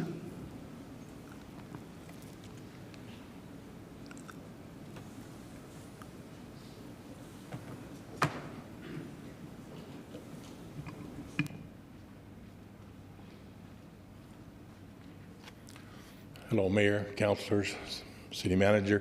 My name is Mark O'Neill. I live in District 1, and I'd like to speak on that reworking of Loman and Amador that's been presented, and it seemed like even some counselors and some people that spoke positively about doing that to help with the bicycling and pedestrian traffic. I've looked at the area. I live not too far from there. I've traveled it in my 17 years in living in Las Cruces, and I just want to point out a few things. First, just a study alone will be very expensive, probably $200,000 or $300,000, and that's a highway. I think it's a state highway, Loman and Amador. I want to point out to you that 4 lanes that come down now, in the right lane where you turn right at Solano, heading towards Solano, that is stopped up by all the cars coming out of Si Senor that block that lane. 1. 2, the left lane of the 4 lanes is a turn left only. It's not it doesn't go through Solano. It's a left lane turn, okay? Besides the bus stops there where buses stop and cars have to avoid the buses, they have to avoid the cars going in Si Senor. So basically what you're doing would be, if you take a lane away, you're making it a 2-lane road that goes through. It turns into 2 lanes if you account for the bus stops and the cars that come out that are stopped, and then the left turn that goes left, you're going 4 lanes into 2 lanes. And I think it doesn't make it safer. They say by doing what they wanted to do, it might make it safer to eliminate a lane. I don't think it does. I don't think it will. They also wanted to have more pedestrian. Well, there are sidewalks there. They wanted to put in more greenery, shrubs, and so forth. It's there. It's there. On both sides of the street, there's shrubs, there's palm trees, okay, in front of the businesses. So I don't think this is a good idea. I think it'd be very expensive. The city is growing. They need 4 lanes coming down there. And I just wanted to give my opinion on that. And besides the cost of it, I think it would be dangerous. That's all I have. Thanks.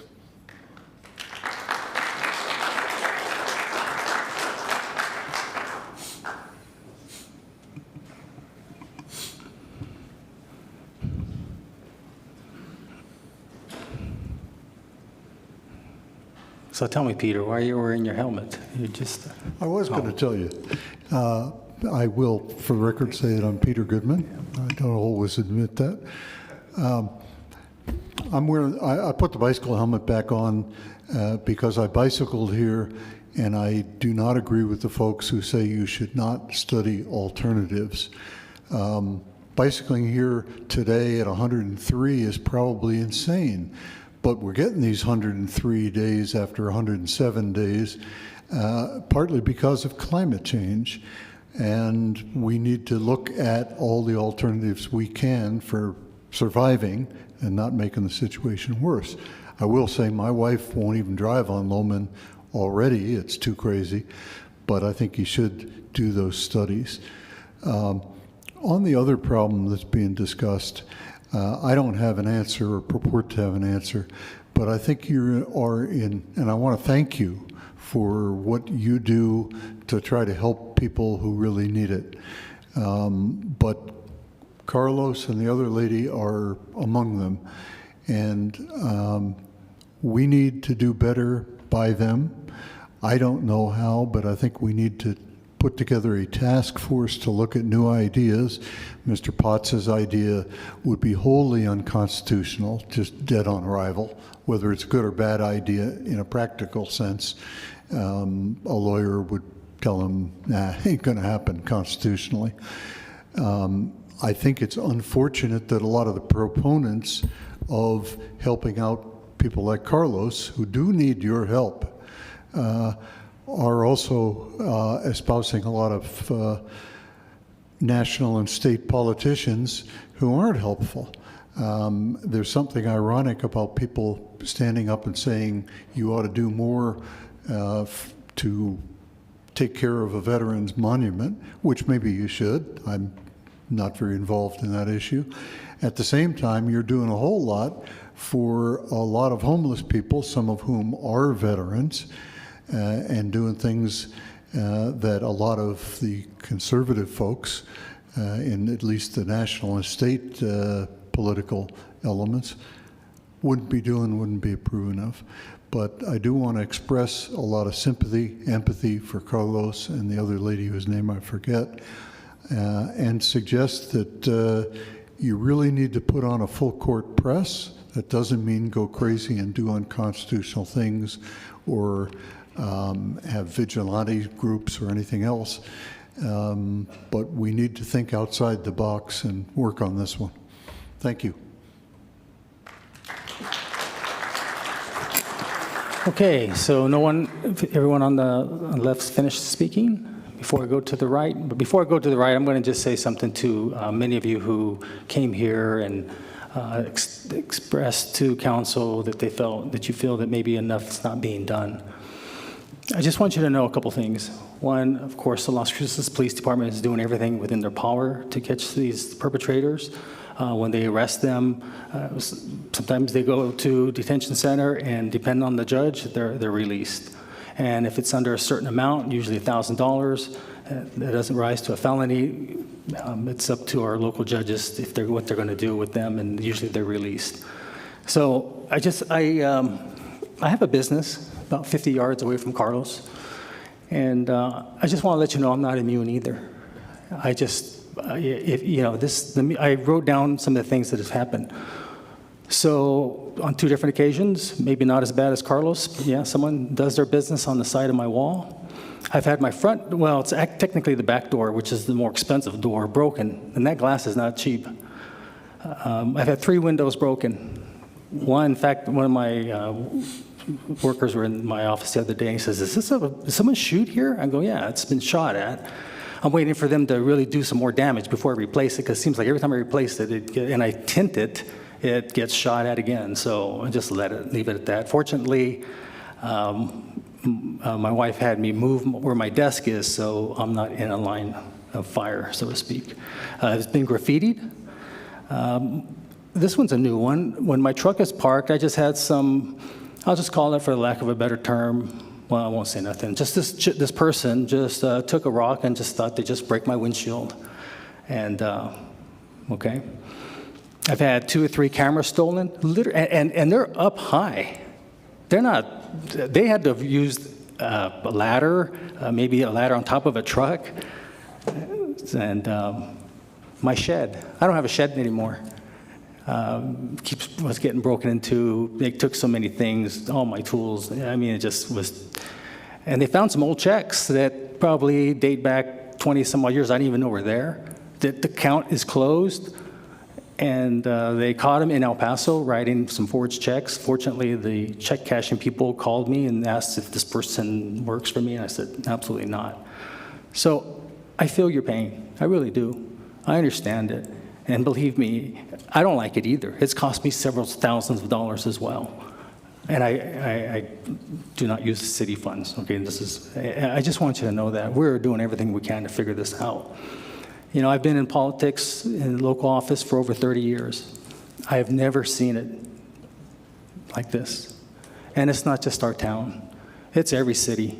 I just came off the board as the Board of Advisors of the United States Conference of Mayors, and we would have meetings and mayors around us, the whole country. It's just totally different. Look at El Paso. El Paso used to tout themselves as the largest, safest city. It seems like every weekend there's something going on. Somebody, unfortunately, loses their life. It's just so many things that are happening right now, and we're fortunate that we still have men and women of law enforcement who want to do this job. Look at that poor officer who got killed. He was just doing a traffic stop, gets shot in the face with a sawed-off shotgun, and died. That's just, I'm going to talk a little bit later. I don't normally talk at council comments, but I've been looking for some stuff here, because it's the judicial system. I believe that this alleged person that shot this officer had an incident earlier in the year and was released with a weapon against a police officer and was released. That's not right. And so it's going to take each and every one of you to rise to your state reps, your state senators, and tell the governor enough is enough. You've got to do what you need to do to give the men and women of law enforcement, the district attorney, whatever it is, tell these judges that they have to, if they're going to do the crime, they have to do the time. Okay, so anyways, next, we're going to go to my right, and looks like first rows. Oh. Well, this lady here, sir, and then after she's done, you can speak.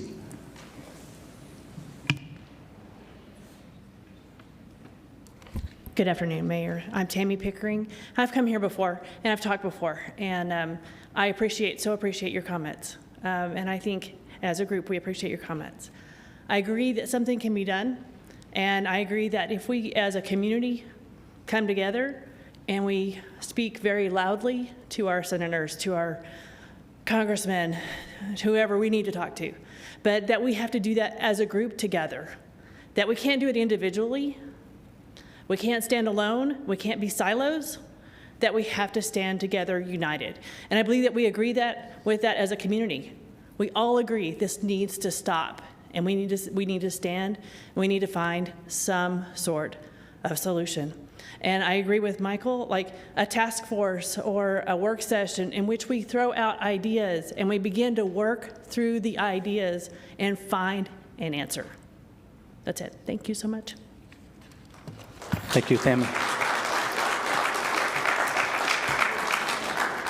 Yes, sir. Just state your name, please.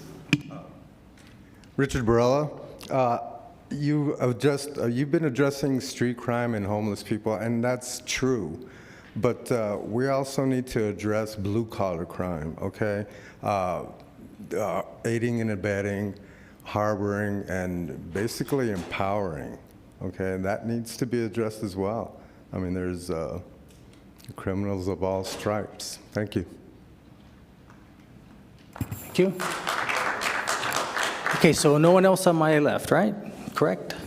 Okay, so I'm going to go here. First row staff, second row, this gentleman? Yes, sir.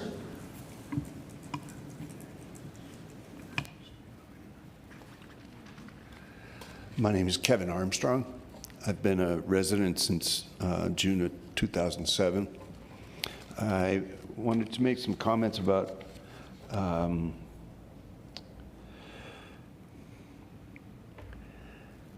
couple of interactions I've had with city officials through email. During the pandemic, I was president of the Las Cruces Dog Park Coalition, and I wrote to, I believe it was the Department of Public Works that was kind of administering the programs to keep us safe or try to minimize the impact of the pandemic. And they were starting to reopen parks, one in each district. So I wrote an email using an email address I had never used with the city, and doing the letter anonymously because I didn't want it to somehow get out that it was a dog parker complaining about another park going first. And normally when I would write and ask about why are you doing this versus that, I'd get a response within a day or two.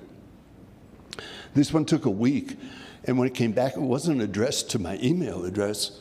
They used that email address to send the email to me, but it was addressed, Dear Mr. Armstrong. So they had spent a week not developing a response, it seems to me. They spent a week figuring out whose email address was this anonymous letter from, who was the actual person. And they figured out that it was me. And I responded right away saying, well, congratulations on exposing who wrote this anonymous letter. So anyway, I thought that was pretty inappropriate. I thought They should have just responded, "Dear sir or madam," and provided the response and respected the anonymity that I was seeking. And I realized, too, that we have, I imagine, all city phones have caller ID, so they see a number. So it makes me wonder, how does one make an anonymous complaint to the city? I don't think it can be done. So that kind of angered me. The second thing, I'm going to skip over some complaints about the lack of attention to the new parks or the 3 dog parks when it comes to maintenance, and like replacing handicap-only parking signs that were knocked down well over a year ago, exposed irrigation pipes and other things. I recently, oh, is that my time? I'm sorry. Yes, sir, Mr. Armstrong. I can address 2 things that you mentioned. First off, and I say this with all sincerity, if you want to forward me that email as to who was the employee that was able to decipher, probably once a month someone uses emails under my name and sends it to staff asking for favors or money. Fortunately, nobody responds, but we can't figure out who that is, so I'd like to know who they are. So maybe this person that's that good can spot it. And number 2, so there are technically 2 city council members, although sometimes there's a third that joins our public, what's the committee called? Oversight Committee.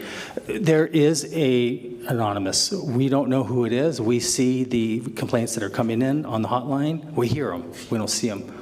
And the staff doesn't know, and they're disclosed, and it isn't totally anonymous, so they don't know who's making those complaints. So at least that part. I just wanted to assure you about those 2 things. But if you want to forward me that email, I'd like to know who in city staff is that good, because I'd like to put an end to that, because I have to send a quick email to IT, the city clerks, and hey, someone just at it again. Fortunately, it's nothing really bad that they say. No, it's not like I was exposing state secrets or in fear of my life or anything like that. It was just like, but I did have one other thing I was concerned about, if I could real quickly. Sir, your time is up. I just wanted to respond to those 2 things. Okay. Yeah, remember, they may have to go get coffee here, and they need to go. So, all right, so that's second row. Anyone on the third row? Fourth row? George?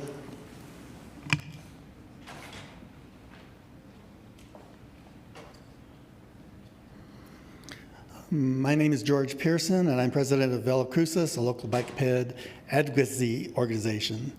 You've been having public comment recently asking for improvements in traffic safety. This is an important quality of life issue. There's been a bicycle fatality on Idaho between Solano and El Paseo, an area identified in the active transportation plan needing separated bike lanes. Solano, in the area of Loman and Amador, has had multiple fatalities, obviously a problem area that needs attention. How many traffic deaths are acceptable? Many people will give the same answer, but I'll quote Secretary Buttigieg, 0.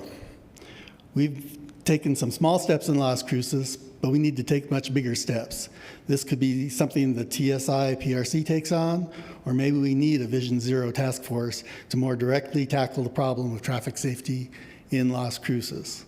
And since I have some time on the Loman and Amador traffic calming effort that has been suggested, people, when they talk about road diets, if you make facilities for bicyclists and pedestrians as part of the roadway, it makes the traffic safe for everybody that uses that roadway. And when you calm down traffic on a corridor, that increases economic activity, because instead of people zooming past businesses, they have a chance to slow down and actually stop and use those businesses. So these are things that would improve the quality of life and tackle our traffic safety problem that we have in Las Cruces. Thank you. George, I've got a question since you're up here. You're right, there have been some fatalities on bicycles, and I'm not sure if these bicyclists, unfortunately, may not have had light or white light and a red light, which I believe the city requires that on bicyclists, but the city really hasn't been It's cracking state down. law, so state also law. city Okay, law. so the city hasn't been cracking down on that. Doesn't mean that they can't. There's a new administration right now, and it's very possible. But I think that something probably needs to be, I'm not saying they need to be ticketed, but they probably need to be reminded if they keep doing it again. Because sometimes, and I was like this when I was younger, I would think, well, they got a light on the car, they can see. How come they can't see me? It wasn't until I started driving that I realized sometimes you can't see the person. And so, I'm not suggesting they have to wear reflective attire, but I think that they need to have a light and the white light and then the red light in the back at the very minimum. And I think nowadays bicycles have reflectors. But I think if the city was to start cracking down on that, what are your thoughts about that? Well, I've been thinking about a program where we get some lights and have them available to codes and the police department so that we do have front lights. What's required of both the city ordinance mirrors the state law, a 500-foot visible light from the front or a reflector on the back. A red blinky light on the back is much preferred. We need the safety and the education. Okay, so you're okay with that? Yes. Yeah, okay, thank you. All right, so that was the fourth row. Anyone else on the fourth row? How about the fifth row? Sixth row?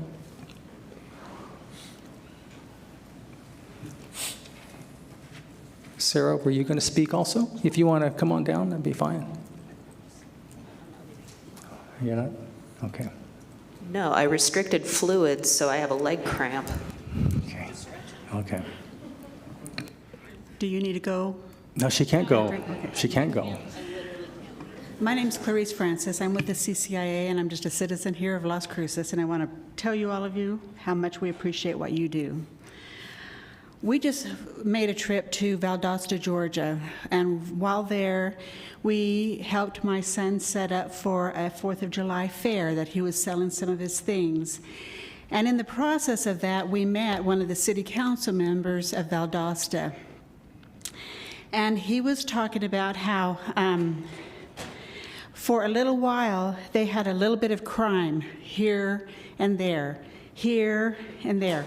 And then it grew because they weren't really doing anything about it. They were saying, as long as it's not invasive, as long as it's not hurting anybody, busting window here, busting window there, no big deal. But it was getting bad. And so this city council member and the mayor of Valdosta got together with the governor of Georgia, and now they have changed a few things. They're living by the laws that they already have. When they have put good cameras up in these businesses, caught the people, arrested them, and made them do community service or in some way, even if it's a portion of what they've damaged, pay that business person back. It doesn't do any good to keep giving money to these businesses. I mean, it helps. Our taxes, that's probably what part of them are for. But it's like swatting flies that come in a screen. You're not going to get anywhere unless you block that screen. We need to take care of it now. When my dad used to say, bubblegum today, a car tomorrow. We need to take care of the crime here and now. And you mentioned a few things that a few people, Jeremiah Lee, today with the battalion, all those people that we had lined up here to help and rescue those 4 people that were stranded. Then we had Heather Pollard. She was with the, she had a big community contributions that she's been doing for years for this community. And then Steve Newby, he's an architectural person, and he's enhanced the beauty of this city. Now, I have had no crime on my property, but believe me, it'll come. And this beautiful architecture, all these things that these people are contributing is going to go down the toilet unless we do something to stop the criminal processes now. We already have laws. Let's take care of it now. Mayor, you've had the bad things happen to you. What are we doing about that? Thank you. Thank you, Ms. Francis. I will tell you that unfortunately a few years back, and I think it wasn't quite clear, but the public voted a no bail or free bail, or basically bail reform. And so now a lot of the criminals are just released. So but I think I'm gonna take the offer or suggestion of what Tammy Pickering said. I have a few more months left, so I'm still, and I used to teach a class on Tuesdays from 6 to 8:30, and I still have it blocked off. So maybe in the next few months, I may have some meetings to have some discussion and to see exactly what's on people's minds. So thank you for coming today. And you'll have a lot of support when we do this. Yeah. PetSmart had a lot of theft when I was there one day, and they said, there's nothing we can do. A guy just ran out with his arms full of stuff. Yes, ma'am. Okay, thank you.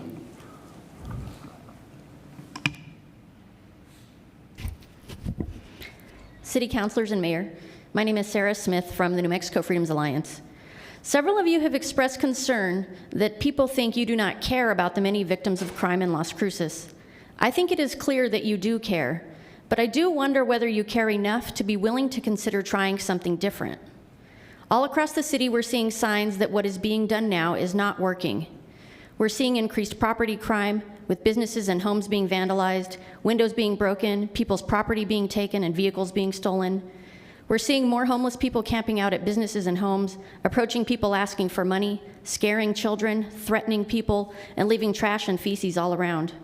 We're seeing increased usage of hard drugs, with drugged out people wandering the streets, harassing people, and leaving dangerous needles lying around where children can find them. And we're seeing people being harmed while trying to live peacefully and responsibly. Women such as Patricia from the Little Shop, who has been stalked and sexually harassed by a homeless man. Carlos, who was just here. A teacher from Dwell Yoga, who was attacked with rocks thrown at her car and threatened with being raped and killed while she was trying to go to work. And now Rosa Ortega, who was brutally attacked last week by a homeless person in broad daylight while trying to walk to the grocery store in Las Cruces. What is happening here in Las Cruces is not happening everywhere. For example, Lubbock, Texas, which has over double our population and a similar climate, has seen a sharp decrease in homelessness over the last 5 years. Lubbock is also not seeing the large increases in property crime, theft, and vehicle theft that we are seeing here in Las Cruces. To us, families living and working here in Las Cruces, many of the solutions being funded by the council feel like Band-Aids when we actually need surgery. The city has removed rocks from the downtown mall to reduce the number of broken windows.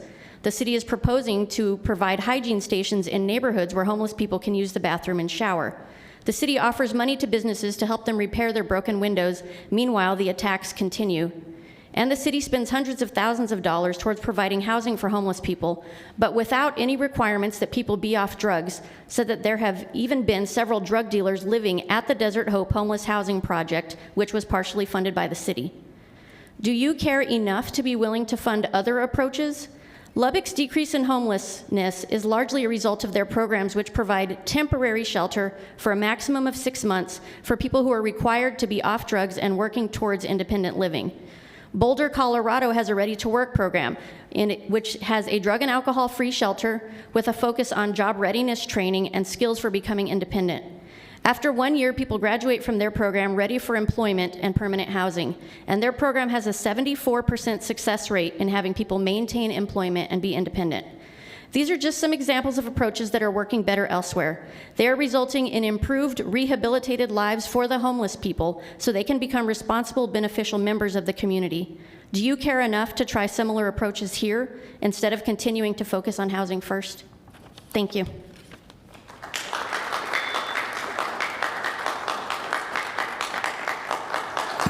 Okay, so that was the fifth row, I believe. Anyone else on the fifth row? 1, 2, 3, 6th row, 7th. Anyone else on my right? No? Okay. Well, that concludes our public participation. Thank you very much for your comments.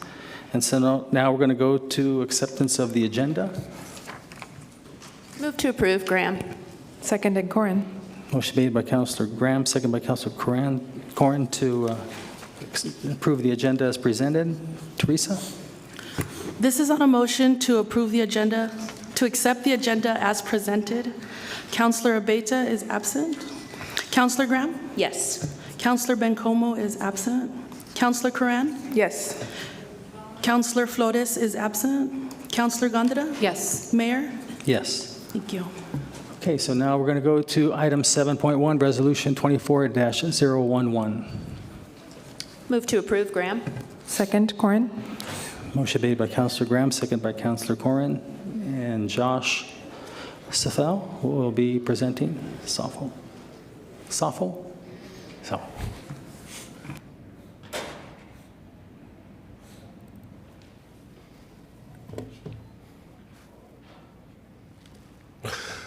Yes, good afternoon, Mayor, City Council. My name is Josh Saffel.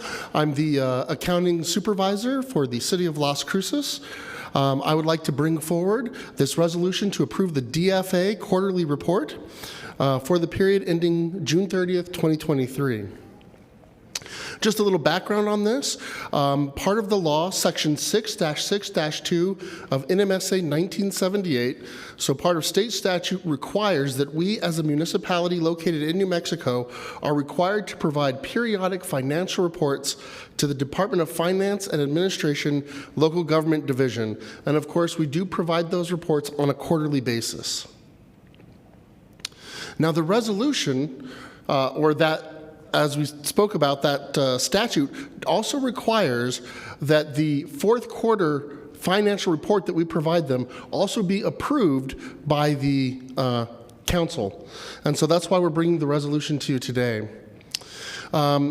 Also contingent upon submission of this report will be the acceptance of our FY23 budget approval from the state. So it is important that we approve this fourth quarter financial report.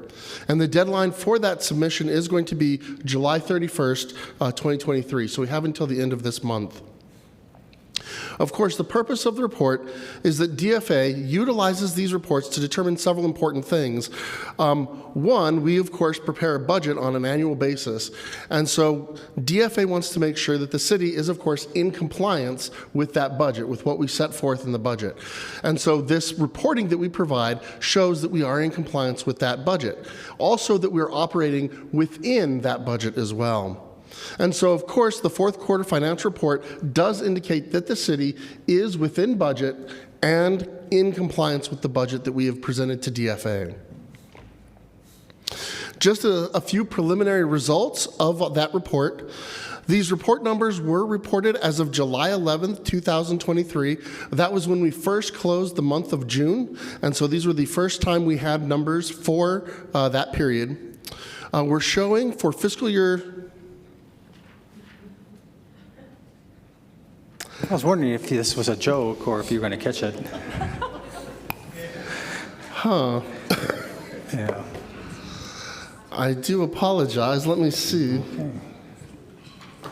I was thinking, you're playing along pretty good. I have... Okay. Do I find it on here? Okay. Well, I do apologize. The preliminary numbers... yes, please. We'll see if we can find the right one. There may have been a mistake. I apologize for this technical issue.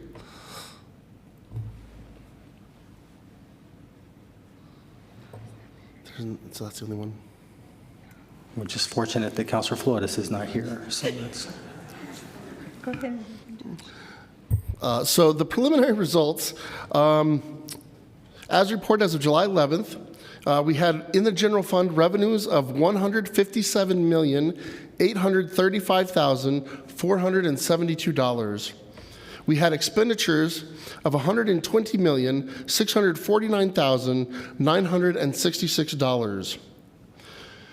In all other funds, we reported revenue of $253,631,349 and expenditures of $257,888,377. And,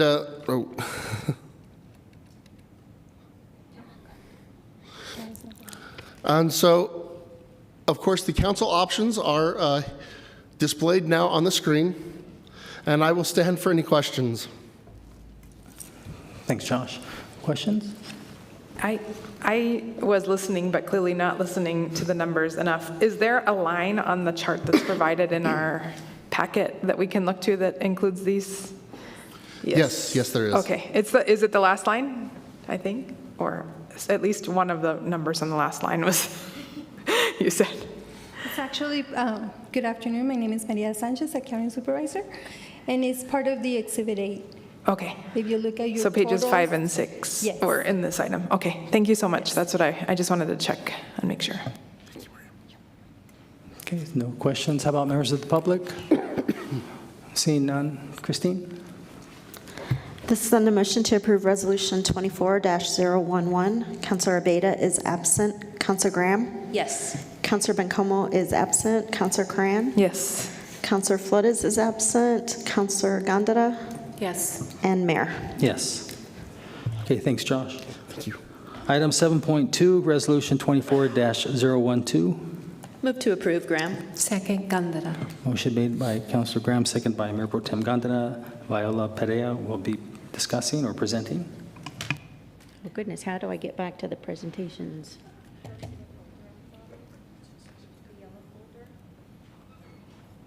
Christine, please.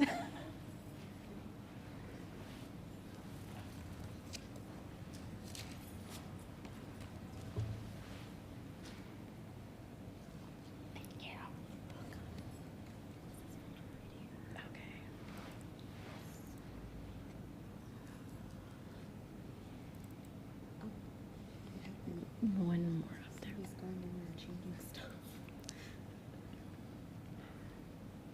Is it F5? There we go. Good afternoon, Mr. Mayor, councilors. My name is Viola Perea. I'm the city auditor, and today I'm going to be presenting the fiscal year 24 annual internal audit plan. Internal audit is a program in the line of business of the city manager's office. The city auditor manages a program, and I report directly to the city manager. The mission of internal audit is to provide compliance and assurance services to city council, the city manager, and all organizational units of the city, so the public will be confident that city government is protecting valuable resources and operating ethically, effectively, efficiently, and transparently.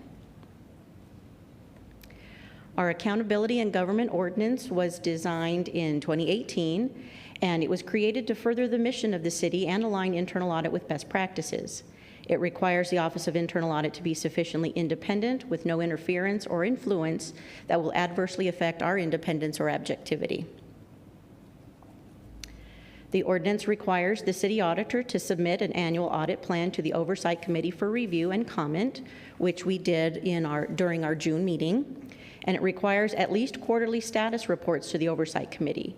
The Oversight Committee currently meets on a monthly basis, and we do provide a status update during each monthly meeting.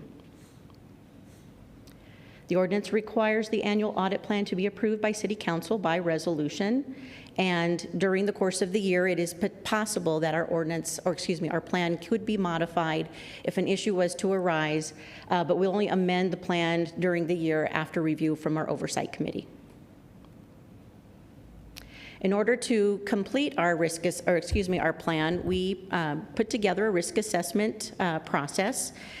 Because our office follows the Institute of Internal Auditors standards, it does require that our plan be based on risk exposure. So every year we put together a risk assessment survey, and it's designed to measure certain risk factors and to gather and assess potential audit topics. We send that survey out to supervisory level staff among all 13 departments, our key sections, and our partnering agencies. Our risk assessment identifies areas that are considered to be most important by management, and it ensures that activities with the greatest risk are audited to the extent our resources allow. The risk factors that we measure with our survey are management interests and risk, budget and strategic risks, reputational and compliance risk, legal claims, the last time that area was audited, changes in management, and both cash and inventory controls. The standards require that we obtain input from senior management and that be considered in our risk assessment process. And the potential audit topics that we were able to gather from our survey this year had been discussed with members of the city manager's office. And they were also reviewed with our oversight committee. When we put our final plan together, the final FY24 plan that we're proposing today has also been reviewed by the city manager. There's quite a bit of information on this slide, but this outlines our plan for FY24. It's comprised of several FY23 carry-forward audits, in addition to some new audits that we were able to identify during our risk assessment process for FY24. So a little bit about the FY23 carry-forward audits. There are 10 items listed here. 3 of those are already completed and are in draft form. They are undergoing the final review process. 4 additional audits are already in process. They just weren't completed by June 30th. And then we had 3 audits that we weren't able to get, we didn't have time or resources to get to at this point. So I wanted to add that when I developed the annual audit plan, it is with expectation that we will be fully staffed for the year. And during FY23, we were short-staffed for 10 months of that one-year period. I'm glad to say, though, we are currently fully staffed. Our FY24 audits, we identified 5 additional topics that we're going to be reviewing this fiscal year. We have 3 audits that are going to be contract compliance related. And as we finish an audit, whether it be contract or not, it goes on our follow-up audit list, and that is a revolving list that we will constantly be reviewing any recommendations that have been accepted by management. So I'd like to take a couple minutes, if I might, to introduce our staff and some of the accomplishments that we've been able to attain this year. First, we have Rachel Thielen. She's been with us a little over 2 years, and during FY23, she earned her Certified Internal Auditor, or the CIA designation. So I'd like to congratulate Rachel on that. Our next senior auditor is Vanessa Williams. She's been with us just about 2 years, and she has completed part 1 of the 3-part CIA exam. Next, we have Will Blanchard. He's been with us just over a year. He's not with us today, but during FY23, he also earned his CIA designation. And last but not least, our newest member is Alma Ruiz. She's been with us since late April, and we'd like to congratulate her on joining our team as well. So here are your council options, and with that, I'll stand for any questions. Thanks, Viola. Questions?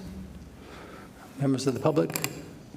So, like a couple of them were with the city. They just moved over to your team. Mr. Mayor and Councilor, okay, yes, yeah. we are very excited to have them join our team, and they're bringing a level of expertise by having that institutional knowledge. It will be really beneficial for audit. Absolutely. Good. Well, congratulations. Thank you.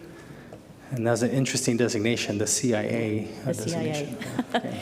We don't have badges, though, just want to say. We would like them, though. Yes. I do have a question for Yes, Viola. ma'am. Thank you, Mrs. Perea, for your presentation. I noticed, and I'm trying to remember, was that last fiscal year, the ARPA, you did some audits specific to ARPA, but I didn't notice it on the list that you have done, or one that you're planning to do.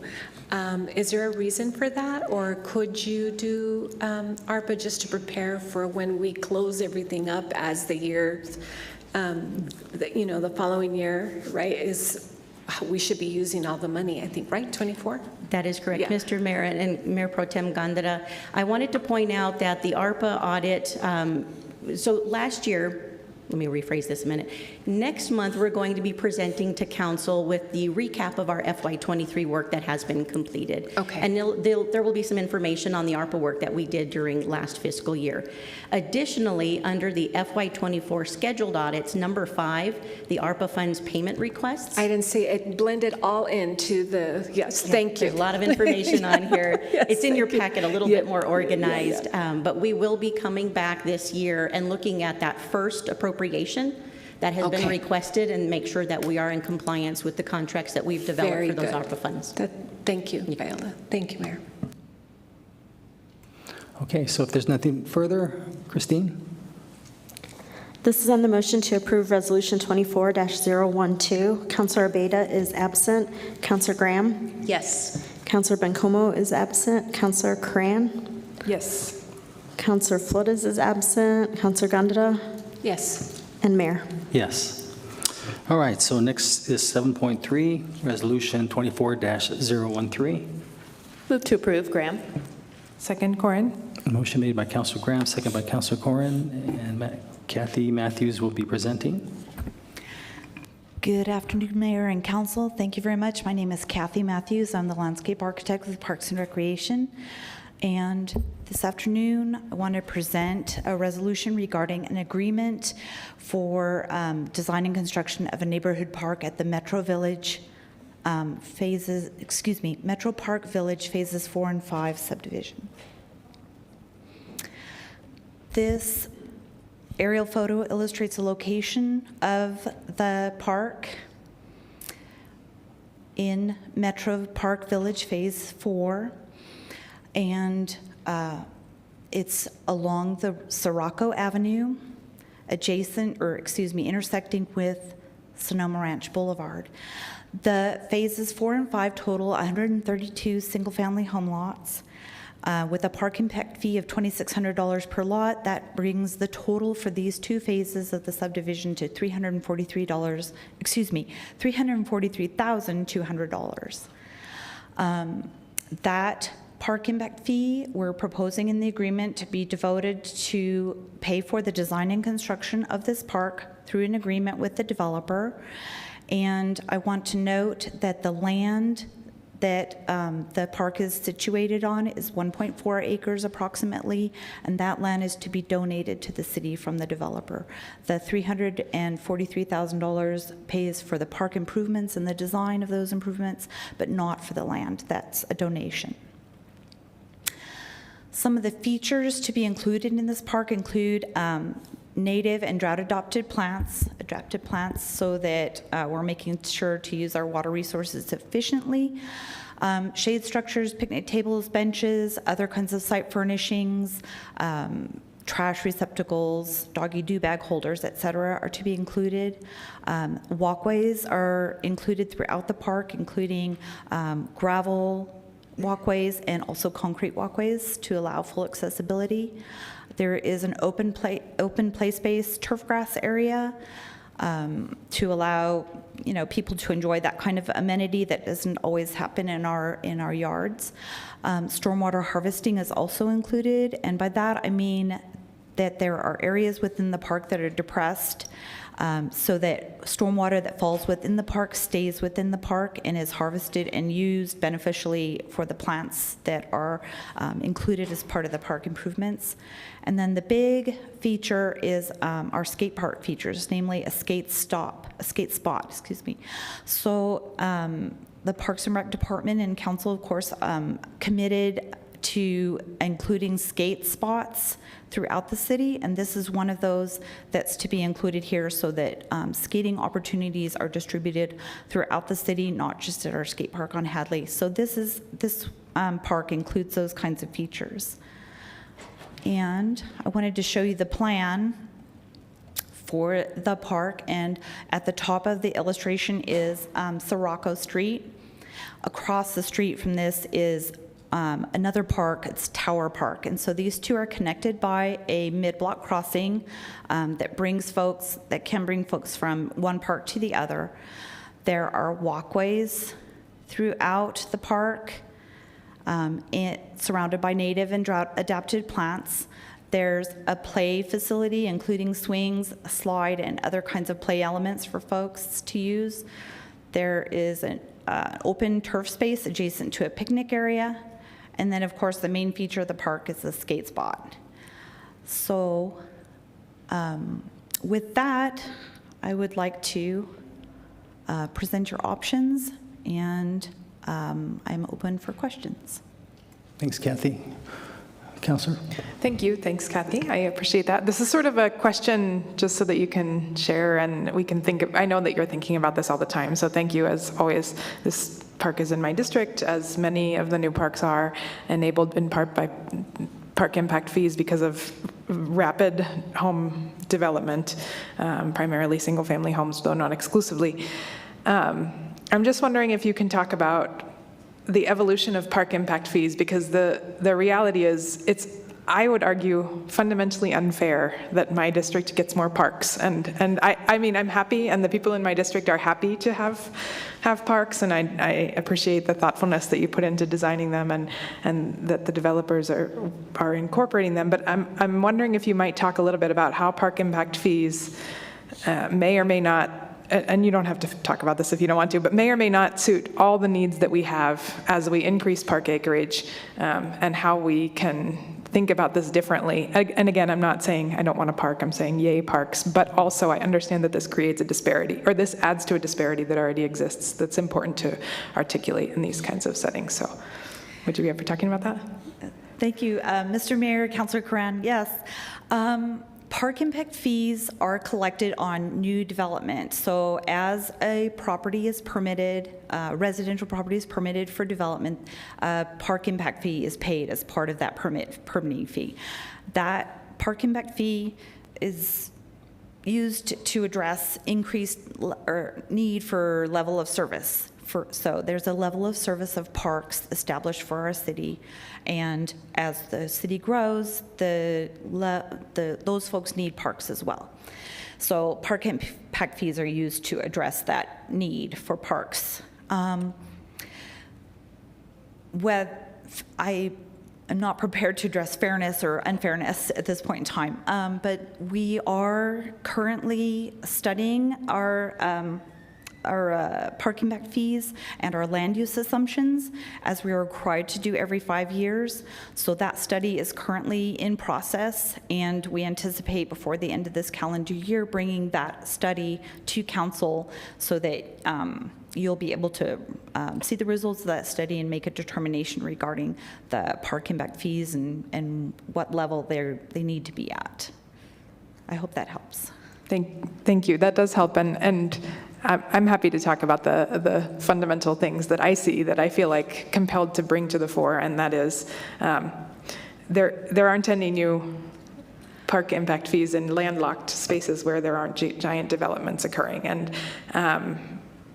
so I think that when folks hear about a new park, a lot of folks might say, what's happening in the other parks? And so I think that always thinking about that in these conversations, and I know that you do as you're planning and as you're thinking about things, and as we move forward and think about how park impact fees are used and other types of park and rec funding, I would just like us to advocate that I don't want our district to be kind of hogging up all the resources because, as far as parks and rec goes citywide, and I just want to articulate that. I'm happy to have more parks. Our folks are really happy and content, but I also acknowledge the disparities that sometimes this creates. And so thank you for humoring me and talking a little bit about that. Mr. Mayor, Councilor Curran, if I may add one little thing. The Parks and Recreation Master Plan does have lay forth a goal to have a neighborhood park or a trail within a quarter-mile walking distance of every resident within the city. And so that goal exists, whether it gets paid for by park impact fees or some other source. We, as you mentioned, always work towards that goal. Okay, so let me just give you my 2 cents, Councillor. So years back, your predecessors, I think for your district was Gill, right? So Councillor Sorg and Thomas and Small. So the city, prior to helping the developers with Sonoma Ranch Boulevard North, we have only done it one other time, and that was North Rise. And what I'm trying to say was, that road used to be pretty much a dirt road. It was, they built the golf course out there, but the developers needed to have money to build the road all the way to the golf course. So the city, this is a joint city partnership. And so we basically put liens on all that land. So when they would sell those lots, they would pay back the city a little bit. So you'll see that the lion's share of development is coming from District 5. And so what I'm trying to get at is it brings in the most revenue. And so there's, and it also helps the city to pay off the debt that we helped finance so that that road, and you're going to probably see it eventually turn, it's going to be soon into a 4-lane road. And so what I'm trying to say is it's a driver for a lot of the construction that you see, the jobs that are taking place here in the city. District 5 has literally surpassed my old when I was a District 6 counselor, probably the fastest growing, and it provides the most income to the city.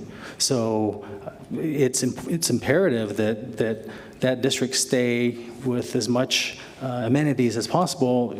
Also, we're fortunate that the public voted to allow the next fire department station to be out in that area too because of the growth. And so I appreciate your humbleness and not wanting to get the lion's share of the parks impact fees or just the parks itself. But it's imperative because if you saw the plans that Mr. Moscato brought to council back in the early, 2009, 2010, I joked with him. I said, you had to have read all these city councilors' campaign information because what he put together was state of the art. It was incredible, and it is. It's come to fruition, his vision. I would have people calling from other parts of the country asking about this development, and they moved here because of all the things that he was doing. It's been pretty cool, and it's worked out well, and so I just wanted to give you that little bit of insight. Thank you. Okay, is there any comments from the public? Seeing none, Christine? This is on the motion to approve Resolution 24-013. Councilor Abeyta is absent. Councilor Graham? Yes. Councilor Bencomo is absent. Councilor Cran? Yes. Councilor Flores is absent. Councilor Gondeta? Yes. And Mayor. Yes. Okay, that takes care of that. So now we have board appointments. First off, the 2023 New Mexico Municipal League voting delegate and alternate. We don't have to vote on that. I just need consensus. The voting delegate would be Councilor Abeyta, and then the alternate would be City Clerk Christine Rivera. Is that okay with everyone? Okay. Yes. So on the Veterans Advisory Board, we have John R. Poland, representing American Legion Post 10. That's a reappointment. So I'll need a motion in a second, please.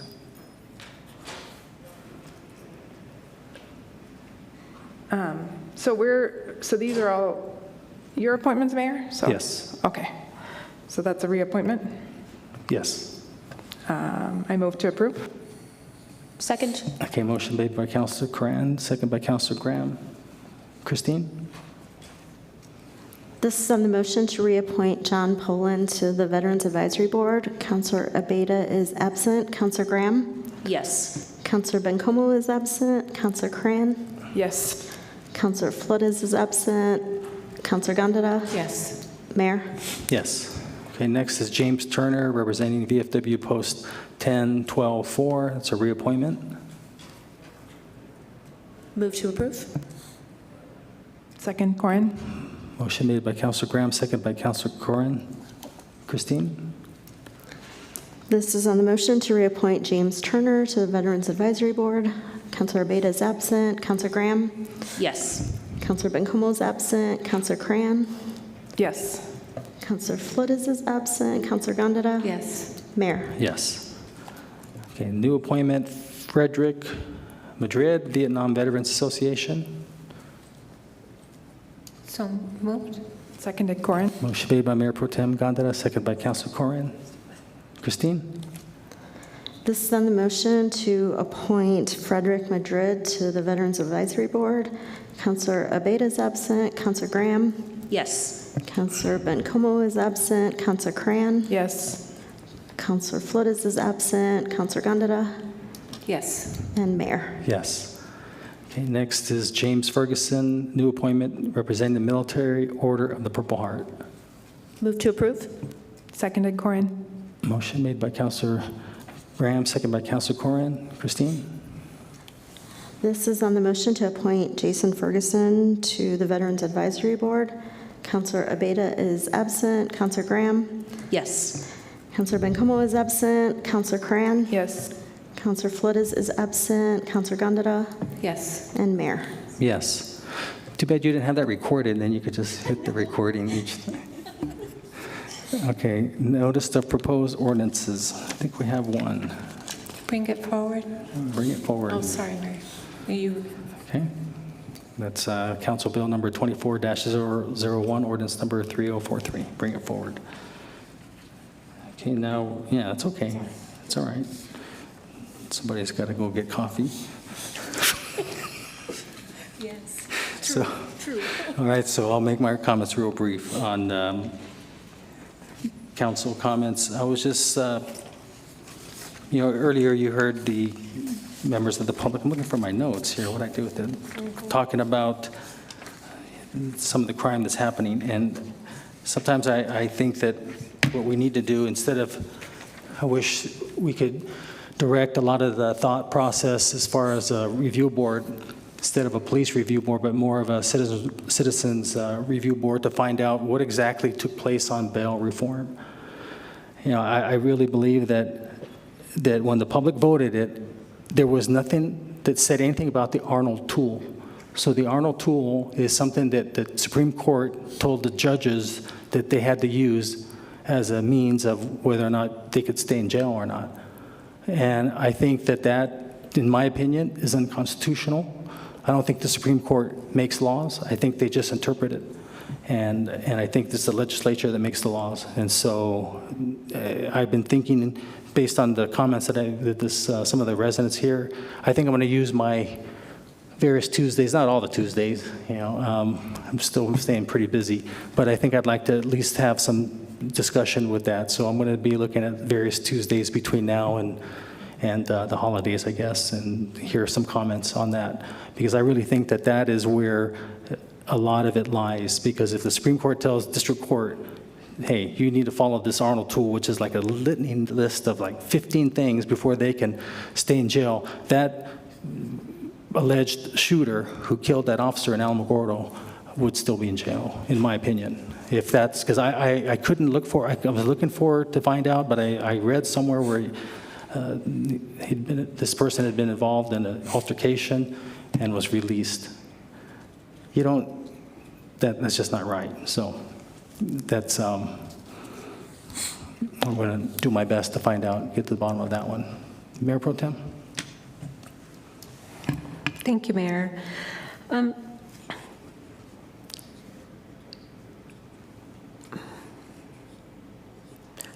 I just want the public to be aware that we live in this community, we drive around, we see the same things, we are concerned. I mean, this isn't about if we care enough to start a program or not. That has nothing to do with it. What it frankly is, we've instituted quite a few resolutions related to hygiene stations. I've been advocating for a street unit. The things that we're dealing with is because of trauma that people have endured, and it goes undetected and untreated. And then they move to the area of doing illicit drugs. And when you hear and or you read all the emails that we all receive related to certain crime in particular areas, and you speak to our community police officers, they'll tell you fentanyl, meth, it's extreme in this community. And so last month, we spoke in our Health Policy Review Committee specifically about Los Amigos Project. The Los Amigos Project received some junior money, which is and I'll move back to, it's a 6-month program that addresses folks who have disabilities, specifically substance abuse addiction. They went and sponsored a bill. Senator Hamlin sponsored a bill for $2 million or $1.5 million to reopen this center. It's a center that it provides services for 6 months. We had them come and present to our Health Policy Review Committee. This is one of the ones, EFO, that we spoke specifically, or I spoke specifically in our one-on-one related to they received some junior money. We were asking to move forward to possibly for sole source and or TALSHARE funding to get this program up and running. A city this size does not have a facility to address these types of issues. The other thing is that we have addressed medication-assisted treatment in that policy review committee. That's another area that I think shows a lot of promise in addressing the fentanyl epidemic and meth epidemic. So I think we're moving as fast as we can. I think the systems that we do not have oversight is the judiciary, and I hear many a times where people are being let out, and a lot of it is because they are unable to stand trial because of their mental illness, and so I think there's an issue there that, Mayor, I've said again, that we have to talk to our district attorney, maybe our judge specifically to address, our judges, maybe the chief judge to address this issue in earnest, because I feel in many ways our hands are tied, because it's an area where we're unable to really, we have no oversight or authority with the judiciary. And so again, I'm asking that we have those conversations with our district attorney and the judge. And then we're seeing high increases in domestic violence, where people are being assaulted now in broad daylight in the streets. And so those conversations with La Casa and other services that provide treatment or therapeutic services for folks. It's something that's going to continue to happen, and I think that we need to have, as you say, everybody on deck to have these conversations, but to also act. We can't arrest our way out of this, and I think most people want people to be arrested and put in jail or prison for long periods of time.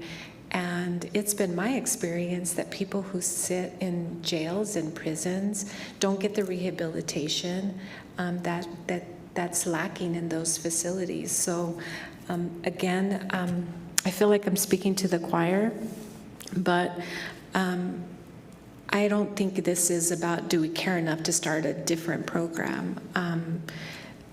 Those programs are being discussed.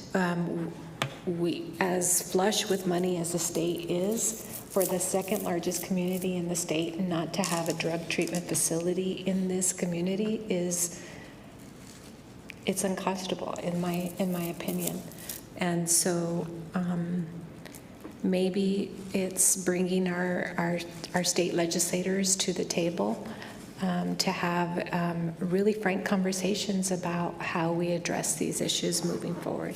So with that, Mayor, and I just want to say I went to the NALEO conference last week, the National Association of Latino and Elected Officials, a great opportunity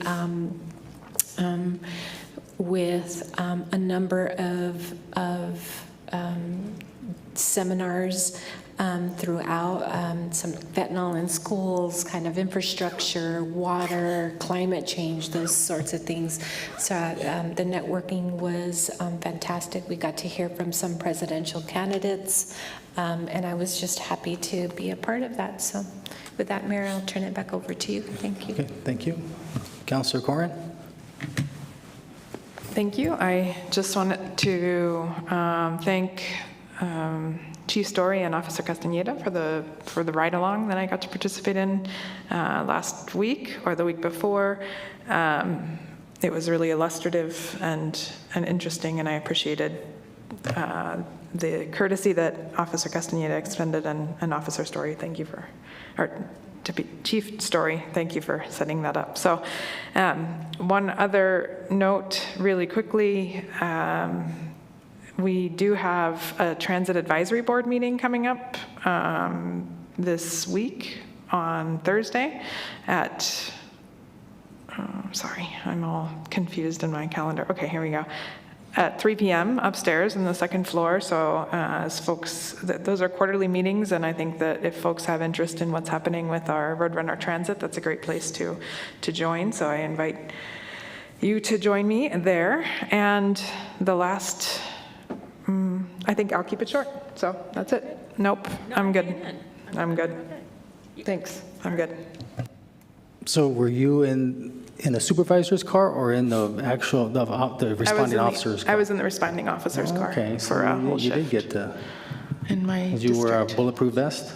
No bulletproof vest, but I did go out into traffic and she made sure that I was wearing, I think she was really worried that I was going to be run over because I'm probably an idiot. So she gave me a bright vest, the vests that you were alluding to, just to make sure that that didn't happen, and it didn't, obviously. So it was good. Councilor Graham. Thank you, Mayor. I do want to share that on my ride along, I pretty much solved like 2 crimes. So, no, I'm kidding. I didn't. I solved 0 crimes. You solved 2 crimes? You solved. Solved. I'm drastically overstating my participation in the ride along, but I also had a really good time. You weren't the one who ticketed that little person who had a little lemonade stand, and you said, "Where's your certificate?"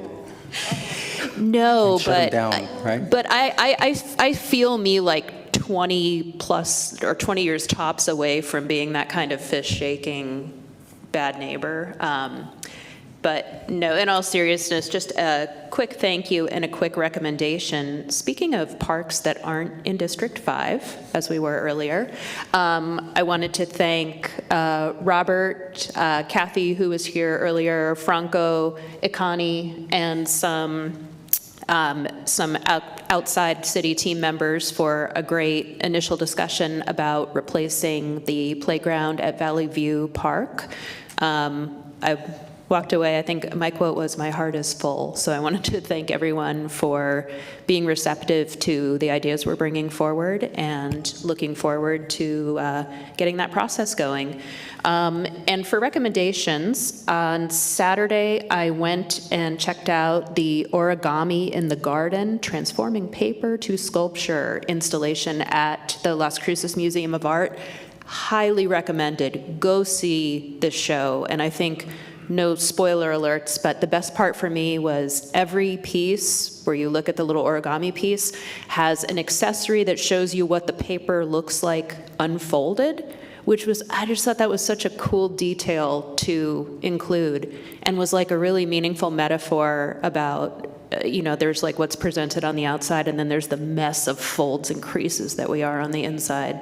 Or I don't know, that's probably just my headspace. You guys might just have a really good time. But no, absolutely wonderful show. And it was great to be downtown on a Saturday afternoon. So just wanted to recommend that. And big props to Quality of Life and our museum systems and everything that they make available to us. That's all I got. Thanks. All right, thanks. Sounds like you had a good time. Yeah, okay. All right, Ivo. Thank you, Mayor and Council. Just a couple items. Appreciate Transit for sending this over, and Fleet. Just to let you know, we have all 5 EV buses in. They arrived to our city, but still need to be worked on. Driver barriers installed and bus wrapped with new design, rebranded logo. These buses can drive approximately 200 miles before needing to recharge. Anticipated EV training for mechanics is planned for September.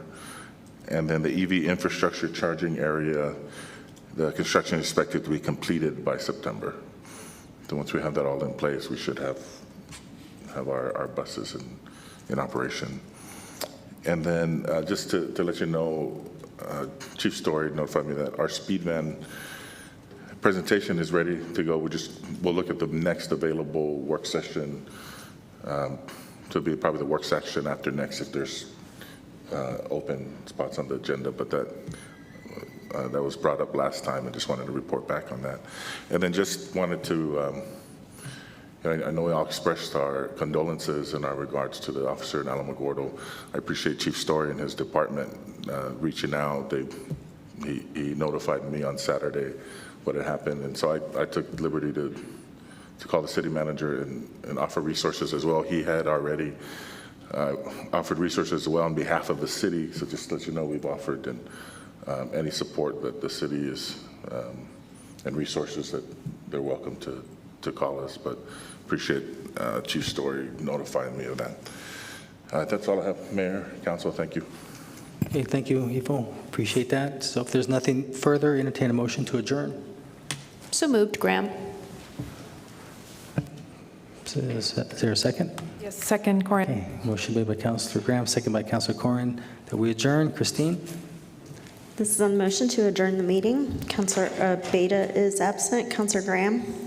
Yes. Councilor Bencomo is absent. Councilor Cran? Yes.